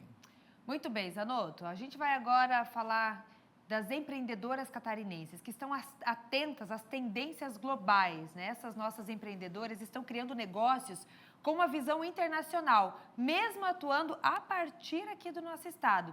E essa reportagem de hoje vai mostrar como essa mentalidade global se transforma em inovação e impacto real. E a reportagem também é dela, da Sofia Gonzalez. Vejam. Em Santa Catarina, tecnologia, mobilidade global e mudanças no comportamento das pessoas estão redesenhando o jeito de empreender. Cada vez mais, mulheres criam soluções pensadas para um público que vai além das fronteiras. Um exemplo desse movimento é a Promundo Psicologia, uma plataforma de atendimento psicológico online voltada para brasileiros que vivem no exterior. Eu cresci dentro de uma empresa e eu acho que tudo que eu fui pegando de entendimento de empreendedorismo assim, foi muito natural, muito orgânico. A experiência com pessoas, somada à formação em psicologia, ganhou um novo olhar depois que Natália viveu fora do país e passou a observar os impactos emocionais da migração. E aí, quando me formei, eu fui viver uma experiência de intercâmbio e eu comecei, já com o olhar de psicóloga, então, a observar isso, o que as pessoas viviam nesse lugar. Foi a partir dessa vivência que surgiu a percepção de uma lacuna. Brasileiros no exterior enfrentavam dificuldades emocionais sem encontrar acolhimento específico, seja no próprio país ou no novo destino. As dores que o imigrante vive vão ter algum lugar de afinidade, digamos assim, né? Então é interessante que a gente hoje, ouvindo o paciente, a gente já vai identificando, ela está aqui se integrando mais a essa cultura. Não, aqui ela está mais próxima da comunidade brasileira, então ela está num processo de separação. O quanto que isso vai ser uma dificuldade para ela na criação de rede de apoio. O quanto que ela vai ficar falando português e não vai desenvolver a língua local, e isso vai inibir que ela consiga estar se colocando em posições de trabalho diferentes. Mesmo começando sozinha, a Natália tinha um pensamento coletivo. A Promundo já foi pensada como empresa, com estrutura para crescer e reunir outras profissionais. Deixa eu criar essa facilitação para aquelas que estão vindo e querem fazer isso pelos imigrantes, porque elas daí não precisam passar por tudo que eu passei, sabe? Então, eu vejo a psicologia intercultural como muito complementar às diferentes abordagens clássicas da psicologia. Então, eu fui juntando esse conhecimento e esses profissionais para colaborar, inclusive, com essa formação que a gente faz para as psicólogas da equipe. Então, a gente tem uma formação continuada dentro do programa. Aquelas psicólogas que integram, elas vão se capacitando nesses conceitos. Para a viabilidade do serviço, a aposta no atendimento online veio antes mesmo da psicologia digital se consolidar no Brasil. Mesmo com as resistências institucionais, ela já estava criando blogs e parcerias sobre o assunto. Deixa eu pesquisar, achar, testar e foi desse jeito que eu fui construindo, assim, né? Com o aumento da demanda, veio a necessidade de estruturar a equipe, processos e gestão. Há pontos comuns na experiência de quem migra. E partindo desse princípio, mais do que um currículo, é possível escolher uma psicóloga pelo ponto que se quer trabalhar, sejam relacionamentos, filhos ou a área profissional, por exemplo. Por exemplo, o nosso assistente ainda é uma assistente humana, a gente não adaptou para assistente virtual, né, de inteligência artificial. Porque eu acho que tem esse lado do acolhimento que a gente precisa estar equilibrando hoje em termos de tecnologia. Mas a agenda, a parte de pagamento, isso é algo que a tecnologia ajudou muito, assim. Diferente de muitos empreendedores, Natália buscou o Sebrae depois que o negócio já estava estruturado, com o objetivo de ampliar conexões e encontrar um local de pertencimento. Quando eu vi que o Sebrae tinha esse lugar de o Sebrae delas, né, e também esse posicionamento em relação a tá dando ali recursos que muitas vezes vão ser diferenciados, né, para uma transformação, porque eu vejo que a liderança feminina ela é diferente, né? A gente não tem que virar o comportamento como o comportamento de um líder masculino para estar ocupando esses lugares. Eu sempre ouvi falar do Sebrae como um espaço de impulsionamento, né, para empreendedores. Eu acho que eles têm uma grande responsabilidade assim disso no Brasil. Histórias como a da Promundo mostram que o empreendedorismo feminino catarinense está conectado ao mundo, atento às tendências globais e preparado para os desafios do futuro. No próximo episódio, você vai ver mulheres que escolheram empreender na tecnologia. Agora, intervalo, imagens ao vivo da Via Expressa Sul, aliás, da SC 401 Sul, Zanotto me corrigiu aqui agora, ao vivo para vocês aqui em Florianópolis. Voltamos em instantes.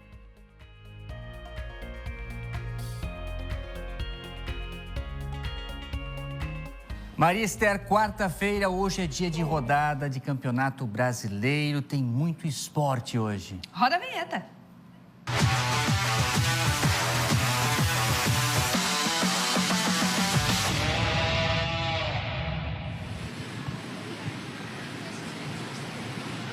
Meio-dia e 17, boa tarde, alô Zanotto, alô Maria Esther, está começando mais uma edição do SCC Esporte. Champions League é o nosso primeiro assunto de hoje. E olha, pessoal, abençoados, teve gigante ficando pelo meio do caminho na UEFA Champions League. Não deu para Inter de Milão e a gente avisou, né? O Bodo Glimt da Noruega é danado mesmo, hein? Aprontou mais uma, aprontou de novo. Não viu? Tava trabalhando, né? Já sei, a mulher mandou você pro mercado na hora do jogo, abençoado. Teve que cortar a grama? Calma, irmão, calma, toca em mim, respira. Aqui você não perde nada. A gente vai mostrar agora todos os lances, os gols do time da Noruega, que despachou a Internazionale de Milão. E se é Champions, é Thiago Pires na tela com você. Na Itália, a Inter de Milão precisava vencer o Bodo Glimt por 3 gols de diferença para se classificar. E os italianos foram pra cima. A melhor chance foi de Thuram, que quase marcou. Cara do goleiro pra fora, Thuram! Já no segundo tempo, Arcanji foi sair jogando e o que é isso, meu rapaz? Que bobeada! Ruge aproveitou para abrir o placar. O zagueiro da Inter, depois de dar aquela entregada, tentou compensar, mas acabou acertando a trave. Pra compensar, ela bateu na trave, na volta, ela vai pra fora. Melhor para os norueguenses, que ampliaram.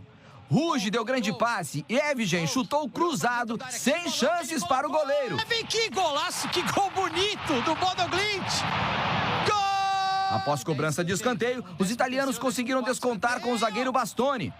O gol, para ser validado, precisou da tecnologia do relógio para avisar, pois foi no detalhe. Entrou. Muito difícil, né? Somente a tecnologia mesmo. E terminou assim. Inter de Milão eliminada 1, Bodoglint classificado para as oitavas de final da Champions League 2.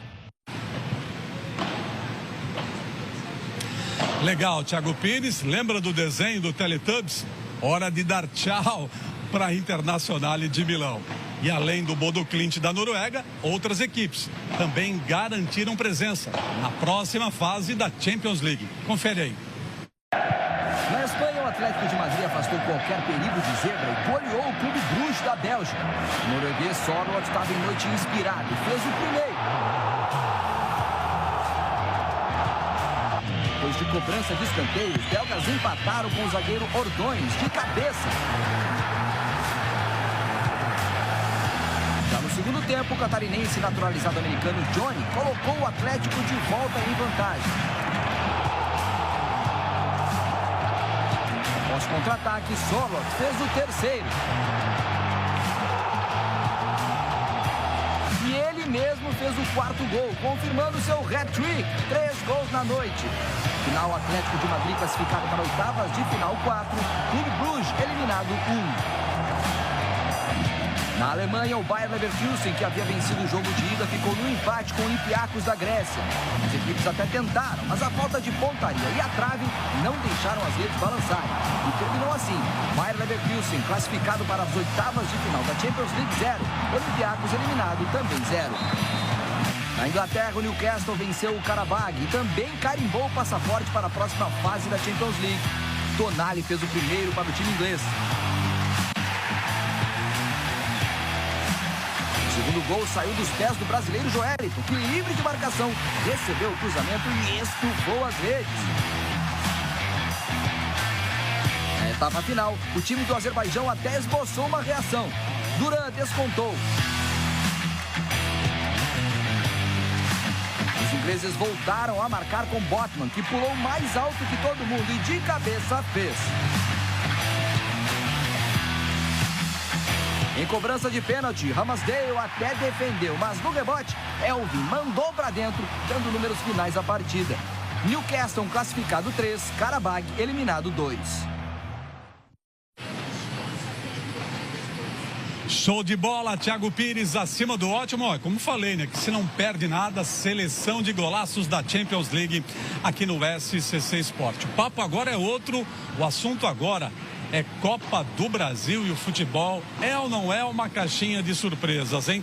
O Joinville atravessando um momento difícil, uma turbulência, rebaixado para a segunda divisão do Campeonato Catarinense. O presidente pediu afastamento e não é que o Jack conseguiu uma luz no fim do túnel que se chama Copa do Brasil. O Jack jogou bem e conseguiu classificar para a próxima fase da Copa do Brasil milionária. A classificação você confere agora. No norte do estado, o Joinville venceu o CSA. No primeiro tempo, não tivemos grandes oportunidades de gol.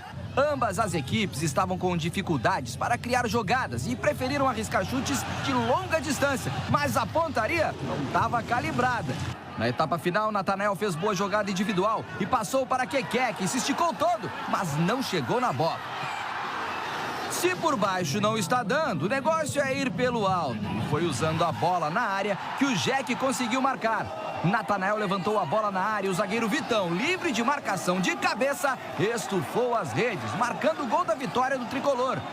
Final, Joinville classificado para a terceira fase da Copa do Brasil 1, CSA eliminado 0. Alô CBF, faz o Pix! Isso porque com a classificação, o Jack embolsou R$950 mil como premiação.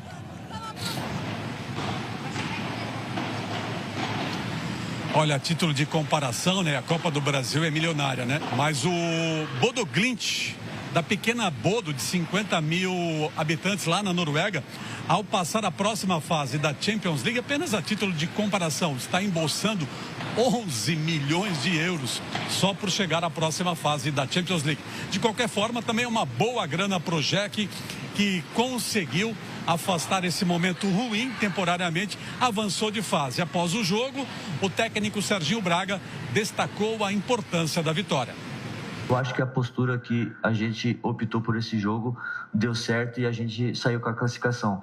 Às vezes o Joinville, em certo momento, não vai apresentar um futebol que ainda o nosso torcedor ainda deseja, que a nossa imprensa ainda deseja.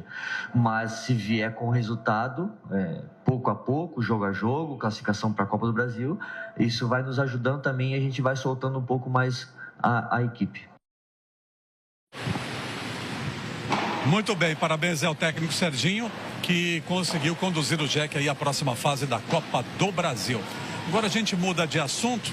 Você, brasileiro, que sonha em jogar futebol, que sonha em vestir a camisa do Brasil, você aceitaria jogar por outra seleção brasileira? É o assunto que a gente vai destacar agora. Muitos jogadores brasileiros que decidiram, que não tiveram oportunidade por aqui, e que decidiram jogar por outros países. A reportagem é de Felipe Melo. No futebol globalizado, é cada vez mais comum ver jogadores defendendo seleções diferentes do país onde nasceram. Portugal já teve Deco e Pepe como protagonistas e a seleção italiana convocou Thiago Motta. E a lista é grande. Mais de 30 brasileiros já defenderam outras seleções em Copas do Mundo. E o próximo Mundial pode ter mais um brasileiro naturalizado. O meia Maurício, do Palmeiras, tirou a cidadania paraguaia. Na Copa do Mundo não existe fronteira, existe talento. E os maiores craques da geração entram em campo em junho, na tela do SBT. Na tela do SBT. Tá combinado então. Pra gente fechar o SCC Esportes, deixa eu mostrar pro pessoal aqui, ó, atrás de mim.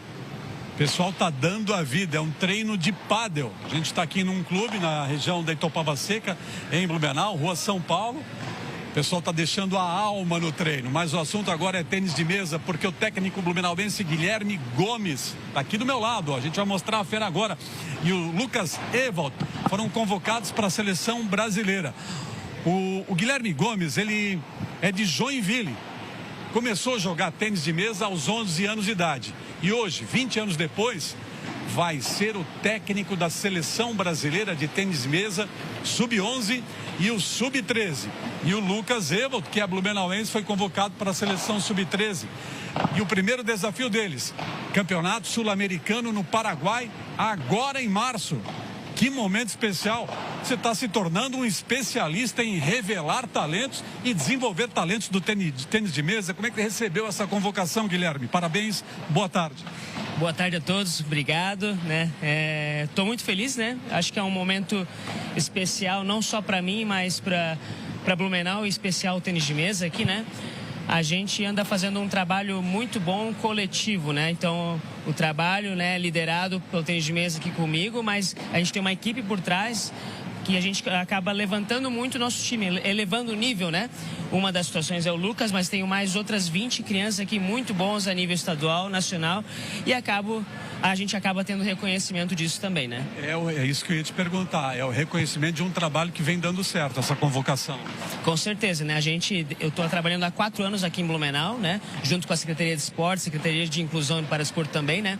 E minha missão era formar um time bacana aqui, de nível, né? E a gente já está muito mais do que a gente esperava já, né? E essa ferinha aqui, vai longe? O Lucas já é a segunda passagem pela seleção brasileira. No passado ele conquistou a vaga no Sub-11, né? E esse ano ele conquistou a vaga no Sub-13 também, né? Convocado, né? E é uma das promessas certeiras aí pro Brasil também. Que vai disputar, vai vestir a camisa da seleção brasileira em Assunção no mês que vem. Promete deixar a vida também por lá. Vai dar a alma, o sangue, com todo o seu talento para fazer bem, representar Blumenau, Santa Catarina e o Brasil no Sul-Americano. Lucas, boa tarde, fera, tudo bem? Boa tarde, tudo bem? Fico muito feliz, né, por conseguir essa vaga. Foi sempre o meu sonho conquistar isso e vou tentar vestir o melhor possível a camisa do Brasil. Sabe muito, joga demais. O que foi na testa aqui, abençoado? O que deu? Marca de nascença. Marca de nascer. Marca de nascer. Não é de bolada, né? Não foi bolada? Não foi bolada. Tá bom, Lucas, boa sorte pra você, tá, irmão? Boa sorte. Eu sei que talento você tem. Cabeça no lugar, notas boas na escola. E entrega a Deus, né? Deus abençoe.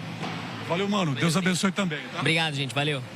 Guilherme Gomes e Lucas Evalds, convocados para a seleção brasileira sub-11 e sub-13, que vai disputar o sul-americano da competição da modalidade no mês de março em Assunção, no Paraguai. Vou mostrar aqui, ó, as meninas aqui, ó. Ô, Zanotto, você já jogou pádel? Maria Esté, você joga pádel, Maria Esté? Olha só, tava dando uma olhada, Maria e Zanotto. Olha, os tênis que essas meninas usam aí, ó, é de R$1.000 para cima, viu? Raquete mais uns 1.500, mas a qualidade de vida que o esporte proporciona não tem preço. Zanotto e Maria Esté. Maria já jogou pádel, eu não conheço. Eu é só o tênis de mesa, o popular ping-pong. Mas eu joguei e foi uma baita experiência. Eu fui convidada para experimentar o esporte, porque assim, não é tão comum, né, PC? É uma novidade ainda para muita gente, que nem nunca às vezes escutou falar do pádel ainda. Então, até aqui em Florianópolis também a gente tem poucas quadras. Eu sei que Balneário Camboriú tem um pouco mais. Mas a gente ainda está começando nesse esporte. Mas vale a pena conhecer, para quem gosta de esportes, conhecer essas novas modalidades. Eu super recomendo, porque é bem divertido e gasta muita caloria também. E o juiz que você falou? Então, outra curiosidade, PC, não tem juiz. Nos torneios não tem juiz, são os próprios atletas que fazem a contagem dos pontos, né? É um custo a menos, então, né? Exatamente, já que é caro, né, PC? Isso mesmo. Valeu, Paulo César, com as informações do esporte e as curiosidades do pádel. Com ela, Maria Esté. Seguimos por aqui. Você já imaginou um equipamento que faz uma ronda pela cidade e volta para a base sem que ninguém precise tocar em nenhum controle remoto?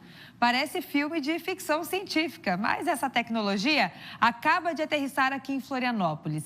É o primeiro drone autônomo para a segurança pública.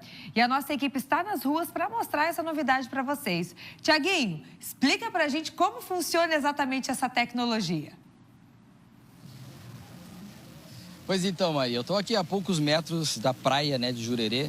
A poucos metros estou aqui no espaço open, onde essa tecnologia foi instalada, tá? E por isso que eu estou suando, porque está um calor aqui, Maria, olha, tu não tem ideia. Muito quente mesmo. Mas essa tecnologia, como você disse, está pousando, está decolando, porque é exatamente isso que você disse. De forma autônoma, hoje os olhos da segurança pública estão pelo ar. E esse projeto experimental está sendo feito, já está sendo feito aqui na praia de Jurerê. Ou seja, toda a orla, aqui a parte urbana também de Jurerê, já está sendo olhado através de um equipamento que está ali, ó, dentro daquela caixa ali em cima. E o Christopher está mostrando agora pra gente aí. Neste espaço existe um drone que funciona de forma autônoma. Mas para explicar melhor pra gente, o comandante Andrei da Guarda Municipal, já que é uma parceria entre o município também com a Polícia Militar. Andrei, que bicho é esse aí? Que equipamento é esse aí que está nesse momento levantando, ó? Ó, vamos mostrar ali, Christopher. Antes do Andrei já falar aqui pra gente, vamos mostrar, ó, chegou o horário dele, tá saindo sozinho. A gente nem estava esperando, ó. Já saindo sozinho, já vai decolar e já vai fazer toda a realização urbana aí da imagem da praia e também da parte urbana. Que bicho é esse, André? Então, é um drone autônomo, né? Ele já tem a sua rota pré-determinada e que consegue nos auxiliar, nos ajudar aqui no nosso serviço do dia a dia. Né? A gente vê ali que ele consegue fiscalizar ambulantes irregulares, o ordenamento do espaço público, né? Onde vai colocar as cadeiras dos bares, restaurantes, para a gente ter aquele espaço também para a população. E também a gente vê em relação à mobilidade, né? Então, se ele vê qualquer coisa errada, ele já dá um alerta para a gente poder acionar nossas viaturas mais rapidamente com eficiência. Então, essa integração, né, entre Guarda Municipal, Polícia Militar, Forças de Segurança, só vem para auxiliar aí a nossa cidade. André, é importante dizer que, é claro, ele levanta de forma autônoma, faz o trajeto dele, mas sempre existe uma pessoa em algum lugar monitorando essas imagens, é isso? É isso mesmo. E ali vem os alertas para que a gente possa, né, observar o que realmente a gente pode auxiliar e o que é natural, né? Então, ele faz a sua rota, né, no que a gente pré-determina e que isso é importante e que a gente vê uma eficiência para que a gente possa monitorar um espaço muito maior e com muito mais rapidez. Boa, vamos fazer o seguinte, ó, a gente trouxe aqui, pediu para na verdade um técnico aqui, né, vir aqui para mostrar pra gente. Vocês vão ver as imagens que nesse momento estão sendo colhidas, né? Claro que esse técnico não fica aqui. Ele veio hoje para poder fazer parte do nosso vivo e o técnico está mostrando nesse momento as imagens, o drone sozinho, né, andando aí pela orla, fazendo a movimentação de imagem, trazendo tudo que é necessário para a segurança, ou seja, em algum lugar, em determinado lugar, existe uma pessoa recebendo esse monitoramento, recebendo essa imagem. Andrei, quantas vezes por dia ele está programado, pelo menos, para levantar, decolar? Isso, esse primeiro momento, como teste, já está 4 vezes, né? Ele tem toda a tecnologia para o reconhecimento facial, que ele pode entrar na nossa plataforma e a gente saber quem tem um mandado de prisão ou não, para a gente poder também ter essa possibilidade, né? Essa tecnologia jogando a nosso favor. Isso é importante. Maravilha. Bom, vamos pedir aqui, solicitar para trazer de volta o drone aqui para o lugar, mas já para explicar então, pessoal, Andrei, que se alguém está com mandado de segurança, de prisão, que resolver ir para a praia, pode ser flagrado, é isso?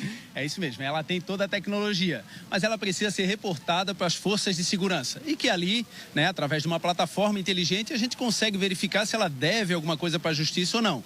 Se ela dever alguma coisa para a justiça, a força de segurança vai abordar e vai levar ele até a delegacia, até onde ele realmente deveria estar, né? Bom, está em caráter experimental aqui, Maria Zanotto, aqui em Jurerê, mas a ideia, dando certo, porque eu acredito que já deu, é expandir essa tecnologia, é isso? É isso mesmo, para a gente ter em outras praias também, né?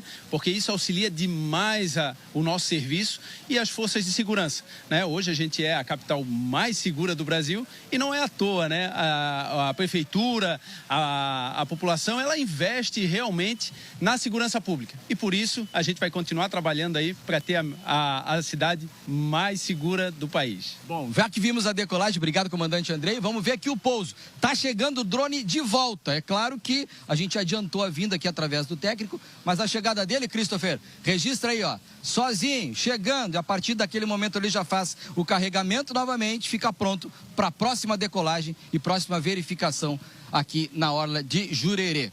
É isso, é o registro feito, é o primeiro drone autônomo da América Latina. Tá aqui em Santa Catarina, tá aqui em Floripa, tá aqui em Jurerê, essa parceria da Guarda Municipal com a Polícia Militar. Só lembrando, enquanto o drone tá pousando aqui, Maria Zanotto, eu já vou fazer um convite para vocês, viu? Daqui a pouquinho tem Tarde é Nossa, daqui a pouquinho tem muitas brincadeiras, tem entrevista aqui na praia. E eu vou estar por ali, já fica o convite para você a partir da 1h05, todo mundo ali acompanhando a Tarde é Nossa. Fechou? Tchau. Deixa carregar e a gente volta pra cá, lembrando 1h05, Tarde é Nossa, aqui direto da praia de Jurerê. É a tecnologia chegando aqui em Floripa também. Eu gostei dessa aí. O que tu achou, Maria Zanotto? Que tal? Demais! Que tal? Demais, Thiaguinho. A gente está mostrando aí a tecnologia em favor da segurança, né? Vocês viram ali o drone? A gente conseguiu mostrar até o momento ali que ele voltou aqui para a base para ter essa recarga da bateria também. Muito legal mesmo. Florianópolis aí saindo, né, na frente quando a gente fala de tecnologia, de segurança. Obrigada, Thiaguinho. Daqui a pouco ele volta, como ele falou, ao vivo no A Tarde é Nossa, porque ele que vai estar na nossa Kombi do Verão lá em Jurerê, daqui a pouquinho a partir da 1h05. Zanotto. Olha só, você tem filho no ensino médio? Já pensou ele vivendo experiências que ajudam a descobrir o futuro profissional?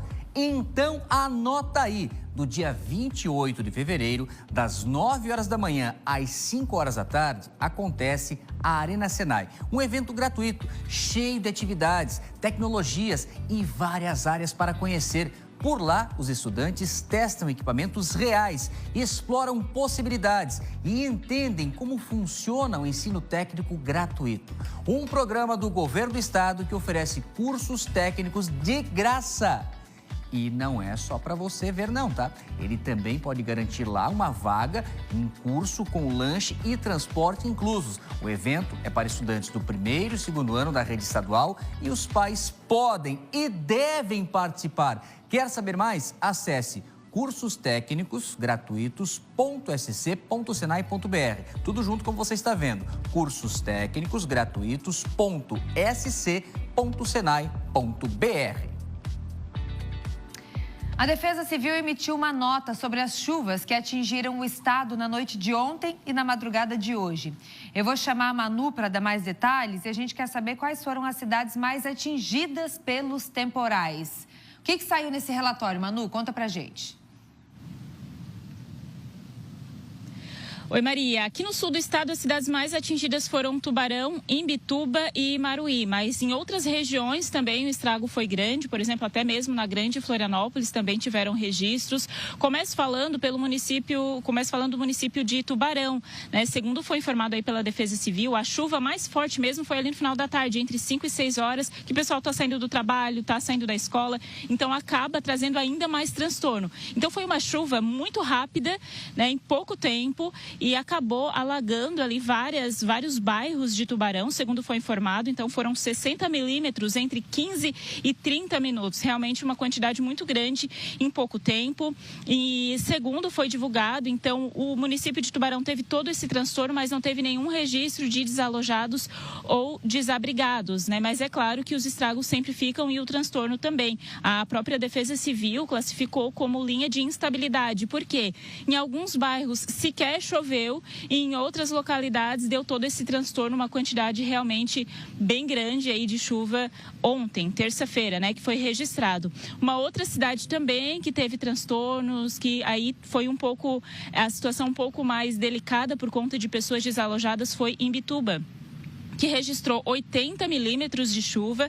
Então, 8 pessoas tiveram que sair de casa, né? 8 pessoas desalojadas. Os bairros mais atingidos de Imbituba foram o bairro Barra Ibiraquera, também o bairro Arroio, Nova Brasília e também Vila Nova. Além disso, também na própria margem da BR-101 também teve alguns trechos de alagamento, trazendo transtorno para os motoristas que passavam ali pela BR-101. E uma outra cidade que também teve registro aí por conta da chuva foi Imaruí. Não teve registro de pessoas que ficaram desalojadas ou desabrigadas, mas teve muita queda de barreira. Então a Defesa Civil trabalhou bastante aí por conta dessa chuva forte também. E todo esse transtorno por causa da chuva foi até por volta das 10 horas da noite. Então foi mais pro final da noite. O pessoal ainda estava trabalhando para poder conter aí todos esses estragos. O bairro Fazenda Rio das Garças, o Recanto das Flores, o Sertão Canguere e também Fazenda São Paulo foram as localidades mais atingidas aí, e é claro, né, alguma queda de muros, queda de barreira e também alagamentos, em alguns casos, entrando aí nas casas a água. E em outras regiões, como eu falei no início do Vivo, a Grande Florianópolis também registrou uma chuva forte ontem, né, nessa terça-feira. Então, Florianópolis, alagamento, segundo a Defesa Civil, 94 milímetros acumulados. Em Palhoça, um carro foi arrastado e em Itajaí também teve vários registros de alagamentos, né? Então, aí pelo sul do estado e também em outras regiões, a chuva forte em pouco tempo trouxe vários registros aí, um trabalho intenso aí para a Defesa Civil.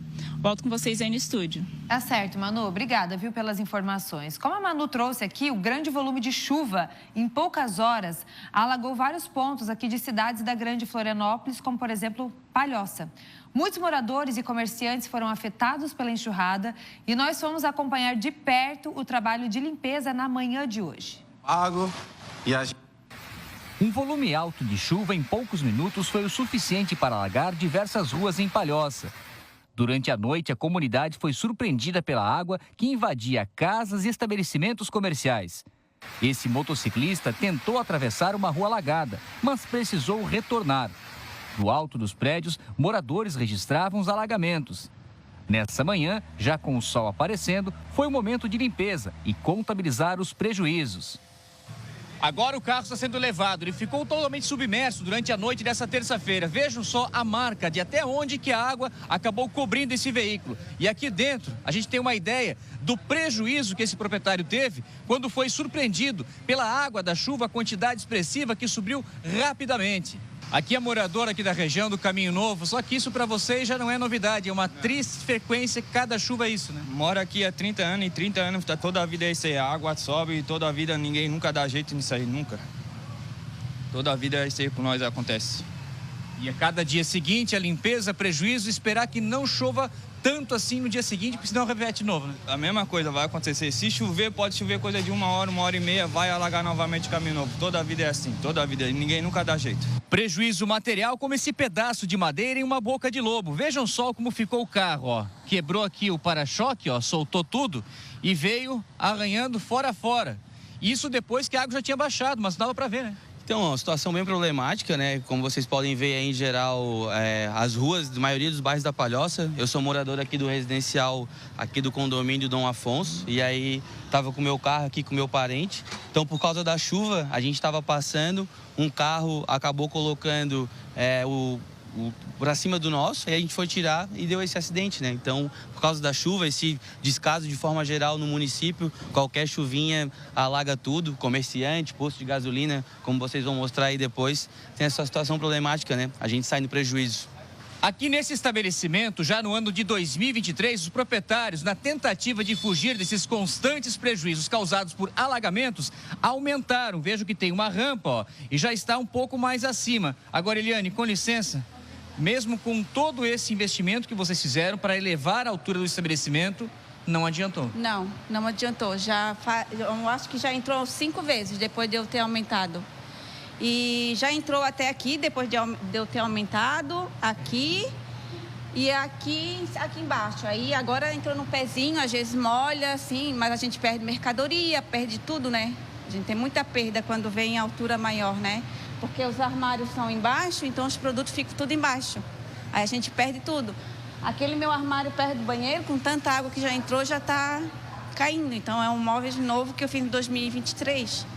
Por causa da outra chuva que aconteceu, de eu perder tudo aqui dentro. Isso, imagino, mais ainda o prejuízo que você deixa de arrecadar, porque hoje não vai ter como abrir as portas.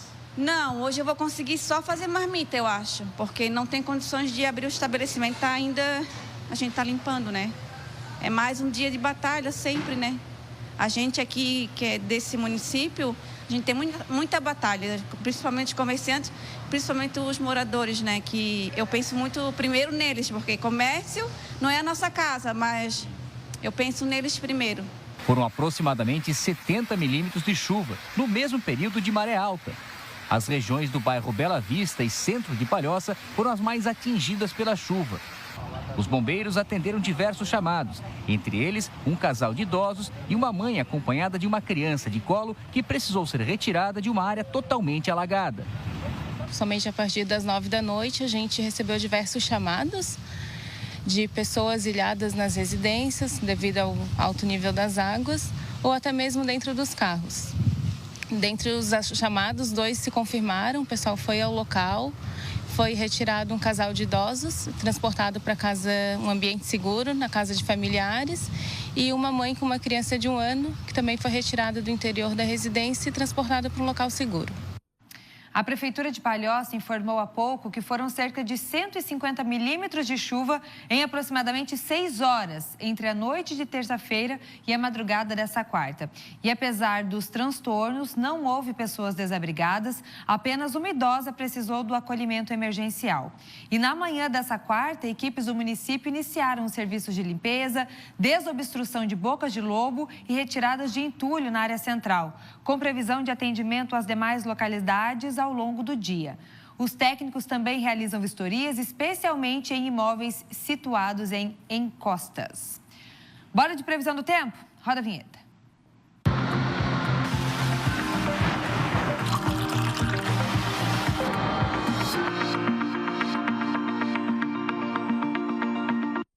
Antes da previsão hoje, eu quero mostrar para vocês como é que Chapecó amanheceu nessa quarta, com muita neblina, pouquíssima visibilidade para os motoristas. Lembrando, gente, que essa neblina ela é formada por minúsculas gotinhas de água que ficam suspensas no ar. E aí, quando esse ar úmido esfria, até esse ponto de condensação. Por isso que cria essa camada no ar, né, essa neblina. E hoje, de manhãzinha, Chapecó estava assim, ó, quando a gente olha os carros lá na frente, quase que não dá para ver, né? E a nossa equipe fez essas imagens e nos enviou hoje cedo.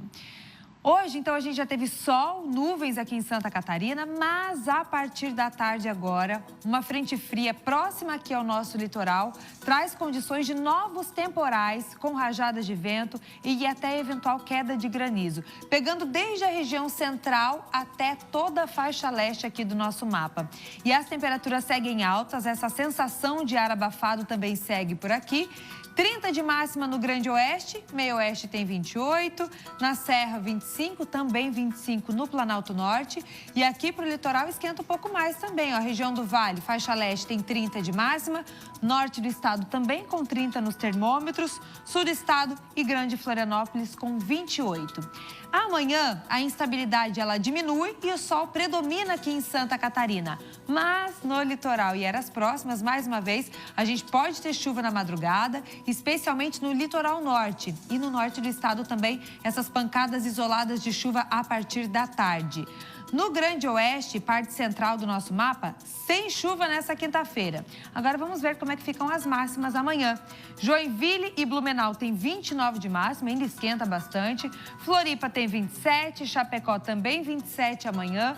Lages pode chegar a 26 e Criciúma máxima de 25. E já vou adiantar que na sexta e no sábado a gente deve ter esse tempo seco, tempo ensolarado em todo o nosso estado. Bora para o intervalo? A seguir, preço do arroz em alerta. Produtores do Sul temem a queda na rentabilidade. Até já.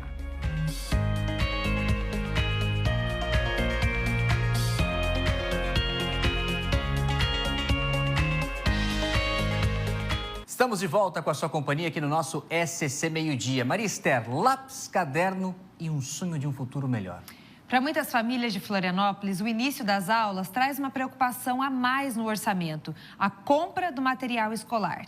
Mas hoje a Fundação Somar encerra a campanha de arrecadação desse ano com uma entrega especial de kits. Onde, Zanotto? Lá no Morro do Mocotó, e a nossa equipe está por lá e traz para a gente ao vivo agora como está essa movimentação com a mamãe Sofia Gonzalez, que também sabe como a gente como é esse momento, né, Sofia? De preparar os nossos filhos, nossas filhas para o retorno às aulas e dar a eles o que eles precisam, né? Só que muitos pais que precisam dessa ajuda extra também para proporcionar isso aos seus filhos, né, Sofia? Oi, Zanotto, é sim, um momento muito especial, né? Ontem eu fiz a primeira tarefa com a minha filha, olha, foi bem legal, ela está começando o primeiro ano esse ano, então a gente sabe da importância de criar o escolar para poder ter um bom desenvolvimento aí ao longo do ano, né? Faz toda a diferença. E hoje, então, a gente está acompanhando essa entrega de materiais aqui no bairro Educador do Morro do Mocotó. O pessoal está chegando por aqui, montando toda a estrutura, vai começar às 1h30. E quem está aqui comigo para explicar para a gente como é que vai funcionar tudo é o Pedro Xerém, ele é coordenador executivo, né, do projeto. E, Pedro, como é que foi a arrecadação esse ano? Vocês já encerraram, né? Quanto tempo foi? Quanto que vocês conseguiram arrecadar? Boa tarde para você. Boa tarde. Então, a gente começou desde o início do ano, né?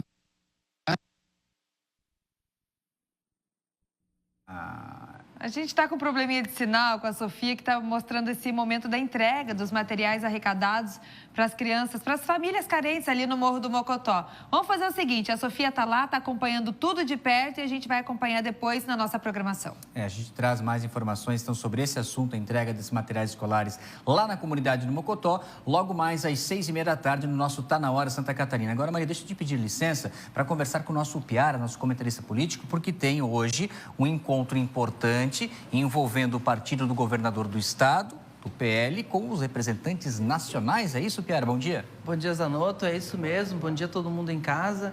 Então, hoje vai ter o vídeo, provavelmente o vídeo em que Flávio Bolsonaro, candidato a presidente da República, pré-candidato pelo PL, endossando, apoiando Caroline de Toni como candidata ao Senado aqui em Santa Catarina. Era uma das 4 exigências de Caroline de Toni para ficar no PL. Vamos relembrar isso. Eu botei todo mundo aqui no telão, né? Flávio Bolsonaro, Jorginho Melo, Caroline de Toni, Carlos Bolsonaro. Ele deve ser candidato a presidente, Jorginho Melo vai à reeleição como governador e a chapa ao Senado deve ter Caroline de Toni e Carlos Bolsonaro.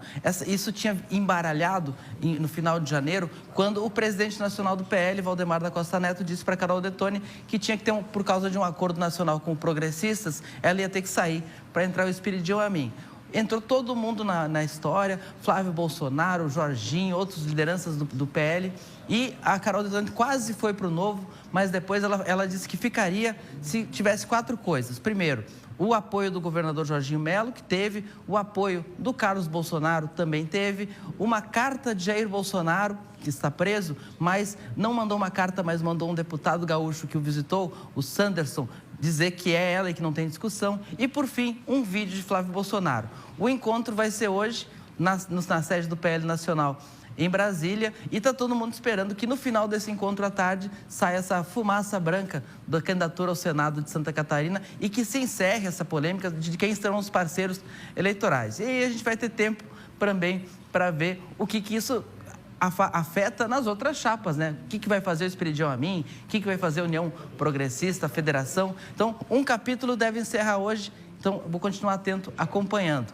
A segunda questão que eu trouxe para você está lá no site upiara.scc10.com.br, que é uma nota exclusiva da colunista Soledad Urrutia, dizendo que o MDB ofereceu para Raimundo Colombo a filiação e uma carta branca. O ex-governador Raimundo Colombo, que hoje é pré-candidato a deputado federal pelo PSD, se for para o MDB, pode escolher o cargo que quer concorrer, segundo Carlos Chiodini e Valdir Cobalcini, das principais lideranças do partido, que conversaram com o Colombo. Será que o Colombo vem a governador? Seria mais uma reviravolta, Colombo trocando de partido para ir candidato a governador pelo MDB. Colombo disse, está na matéria, Colombo disse que recebeu com muito carinho a conversa, mas que ele ainda está focado e que não vai decidir nada com muita pressa. A gente sabe que o Colombo nunca decidiu nada com muita pressa, né, Zanotto? Muito menos o partido que fez o convite para ele, o MDB, que sempre tem as suas novidades, né?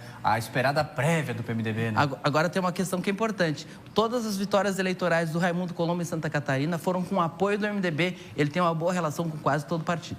E com a Tríplice, né? A época da Tríplice Aliança. Que não dá para descartar agora também, né? Pode ser uma nova Tríplice. Pode ser uma nova Tríplice. Diferente, mas nova. O Piara, você volta hoje no Tá Na Hora? Tô aqui no Tá Na Hora. Valeu, Piara, sempre nosso comentarista político, trazendo as novidades, os bastidores da política catarinense. Maria Esther, seguimos contigo com mais informações do pessoal dos nossos produtores de arroz, né? É isso mesmo, Zanotto. Os produtores de arroz aqui de Santa Catarina estão enfrentando dificuldades por conta da super oferta do produto no mercado e o aumento do custo de produção. Para a gente entender melhor esse assunto, a gente vai conversar ao vivo com a Manu e ela vai explicar a que se deve essa super oferta do arroz. Explica para a gente, Manu. Oi, Maria. Exatamente. São vários fatores que influenciam essa situação, né? Essa crise do arroz aqui em Santa Catarina. Só para o pessoal ter uma noção da importância desse setor aqui no estado, por exemplo, né, são mais de 3 mil trabalhadores, são 52 empresas que trabalham diretamente com isso. E, na verdade, assim, a produção em si, aquilo lá na lavoura, lá do produtor do arroz, está normal, está boa. Mas o que acontece, né? Aqui em Santa Catarina, em outros estados que também produzem, tem uma safra boa. Até na última semana a gente falou da pitaia, né, que teve uma superprodução, só que para o produtor, né, para o agricultor, enfim, que produz o arroz, o custo realmente está bem complicado, porque para produzir uma saca de arroz que tem 50 quilos, eles gastam em média R$ 75, só que eles estão vendendo por R$ 50. Ou seja, estão tendo prejuízos. E aí é uma reação em cadeia, né? Porque quando o produtor ele tem esse prejuízo também, as empresas que produzem e vendem o arroz também sentem isso. O valor para o consumidor final no primeiro momento cai, né? Então o valor fica menor aí para o consumidor final, só que isso a médio e longo prazo pode ser prejudicial para todo mundo, porque acaba afetando o setor no geral. Nós preparamos uma arte até para o pessoal entender melhor o que está ocasionando, então, essa crise na risicultura aqui em Santa Catarina. Vou chamar aí na tela para o pessoal entender mais. Então, como falei, a produção está em boas condições, mas o que está prejudicando aí essa questão do arroz? Como falei, o alto custo de produção, que hoje é R$ 75 a saca, o baixo valor de venda, que eles estão vendendo a R$ 50, ou seja, estão tendo prejuízo. Além disso, também tem a concorrência com o arroz que é importado aqui em Santa Catarina e, consequentemente, tem um endividamento dos produtores. Nesse caso, acaba ocasionando demissões, né, aí queda de equipes por conta desse prejuízo que aí não tem como manter por muito tempo vendendo por um valor menor daquele de produção, né? A estimativa é que 500 milhões de reais deixam de circular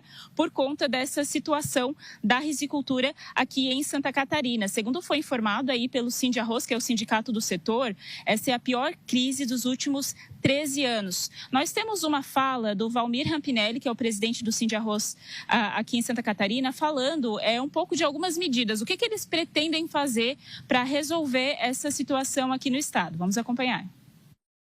Nós estamos trabalhando junto ao governo do estado, que já se prontificou a fazer muitas ações, a financiar sementes. Estamos trabalhando também para que as indústrias também consigam buscar o crédito presumido junto ao secretário da Fazenda. Estamos agendando uma reunião com o secretário, com o vice-presidente da República, para juntar todas as entidades produtoras de arroz, toda a cadeia produtiva do arroz, junto ao vice-presidente da República, para encontrarmos soluções a longo prazo. Bom, e só para a gente finalizar, então, esse assunto chegou à Alesc também, então uma outra medida seria, né, elevar o custo para os grãos que são importados, ou seja, né, para facilitar para os grãos que são daqui, para os produtores daqui de Santa Catarina e não dar prioridade, por exemplo, assim, ao produto importado. E uma outra opção também seria implementar o arroz aqui de Santa Catarina na merenda escolar. É um assunto complexo, a gente vai seguir acompanhando, mas de primeiro momento seriam essas medidas para tentar pelo menos amenizar a situação da risicultura aqui no estado. Volto com vocês aí no estúdio. Obrigada, Manu, pelas informações. A Polícia Federal deflagrou hoje uma operação para desarticular um esquema de fraudes contra bancos no norte do estado. Os criminosos estavam usando documentos falsos e até pessoas em situação de vulnerabilidade para conseguir empréstimos. A Caixa Econômica descobriu, comunicou à Polícia Federal que iniciou essa investigação. E o Luiz traz mais detalhes agora para a gente de como estava agindo essa quadrilha e o que a polícia já conseguiu apurar, né, Luiz? É isso mesmo, Zanotto. Essa operação acabou acontecendo hoje pela manhã na cidade de Joinville, aqui em Joinville, também na cidade de São Francisco do Sul. E nada melhor do que o Dr. Jorvel Veronese para contar para a gente sobre essa operação e como esses criminosos agiam. Acompanhe. São cerca aí de 5 anos, 6 anos que eles já agiam, tendo vários registros anteriores de terem sido flagrados nesses atos aí criminosos. São 4 mandados porque é um casal, né? Então é um mandado específico para cada pessoa. E por isso são 4 mandados. É um casal que agia junto e cooperavam nisso, porque um, enquanto dirigia, o outro fazia o papel de olheiro, ficava perante a agência bancária, controlando ou acompanhando o que aquela pessoa cooptada ia fazer, né? Então ela ficava controlando, enquanto a outra pessoa ficava no veículo para dar a fuga rápida. Não houve prisão nesse momento, porque o fato é pretérito. O que está se investigando hoje é 2024, mas temos fatos até o ano passado também que eles praticaram. Em razão disso, não tivemos prisão por não ser contemporâneo exatamente agora, mas as buscas foram frutíferas, principalmente aqui em Joinville, com equipamentos eletrônicos, equipamentos de vigilância e outros itens. Esse casal, então, eles se aproveitavam de pessoas de vulnerabilidade, davam banho de loja, colocavam roupas bonitas nessas pessoas, iam até fisicamente até as agências desses bancos e aí retiravam cartões de crédito, retiravam dinheiro, empréstimos, até que se esgotasse a possibilidade do dinheiro daquela pessoa e aí eles partiam para novas pessoas e aí foi criando uma cadeia de golpes com instituições financeiras. A Polícia Federal agindo aqui em Joinville, São Francisco do Sul. Eu volto com vocês no estúdio. Obrigada, Luiz, pelas informações. Anoto, com essa informação a gente vai fechando o SCC Meio-Dia de hoje, mas antes a gente vai mostrar a capivara albina na beira-mar de São José, porque o Zanotto falou. A gente tem que mostrar antes de encerrar. Tem capivara branca? Diz que tem, existe. Eu só acredito vendo. Tem imagem? Vamos ver então. Cadê a imagem que chega lá da beira-mar de São José, do meu amigo Júnior, que hoje pela manhã, no seu passeio matinal, quase estamos no tarde já, tem tudo a ver, tá tudo ligado. Ele mostrou encontrou ali a capivara branca, Maria. Olha só. Branquinha. Olha ela ali, ó. Não, é uma... A Maricotinha falou que ela pintou de loiro. Não fez luzes não, Maricotinha. É uma condição genética hereditária. Mas é raro, diz que é 1% raro, né? Só. E ela acaba se tornando até... ela perde a camuflagem, né? Porque a capivara é marronzinha, né? Então ela acaba sendo mais caçada, dizem os especialistas. Tem a explicação? Roda aí pra gente ver, então, deixa eu ver. Então vamos ver. Um animal raro que apresenta uma condição genética hereditária causada pela ausência ou pela falha na produção de melanina. Esse pigmento que é responsável pela cor da pele, pelos e olhos. Por isso que ela tem essa pelagem muito clara, né? Os olhos avermelhados e a maior sensibilidade à luz solar. E na natureza, esse fenômeno é incomum porque o albinismo reduz drasticamente as chances de sobrevivência.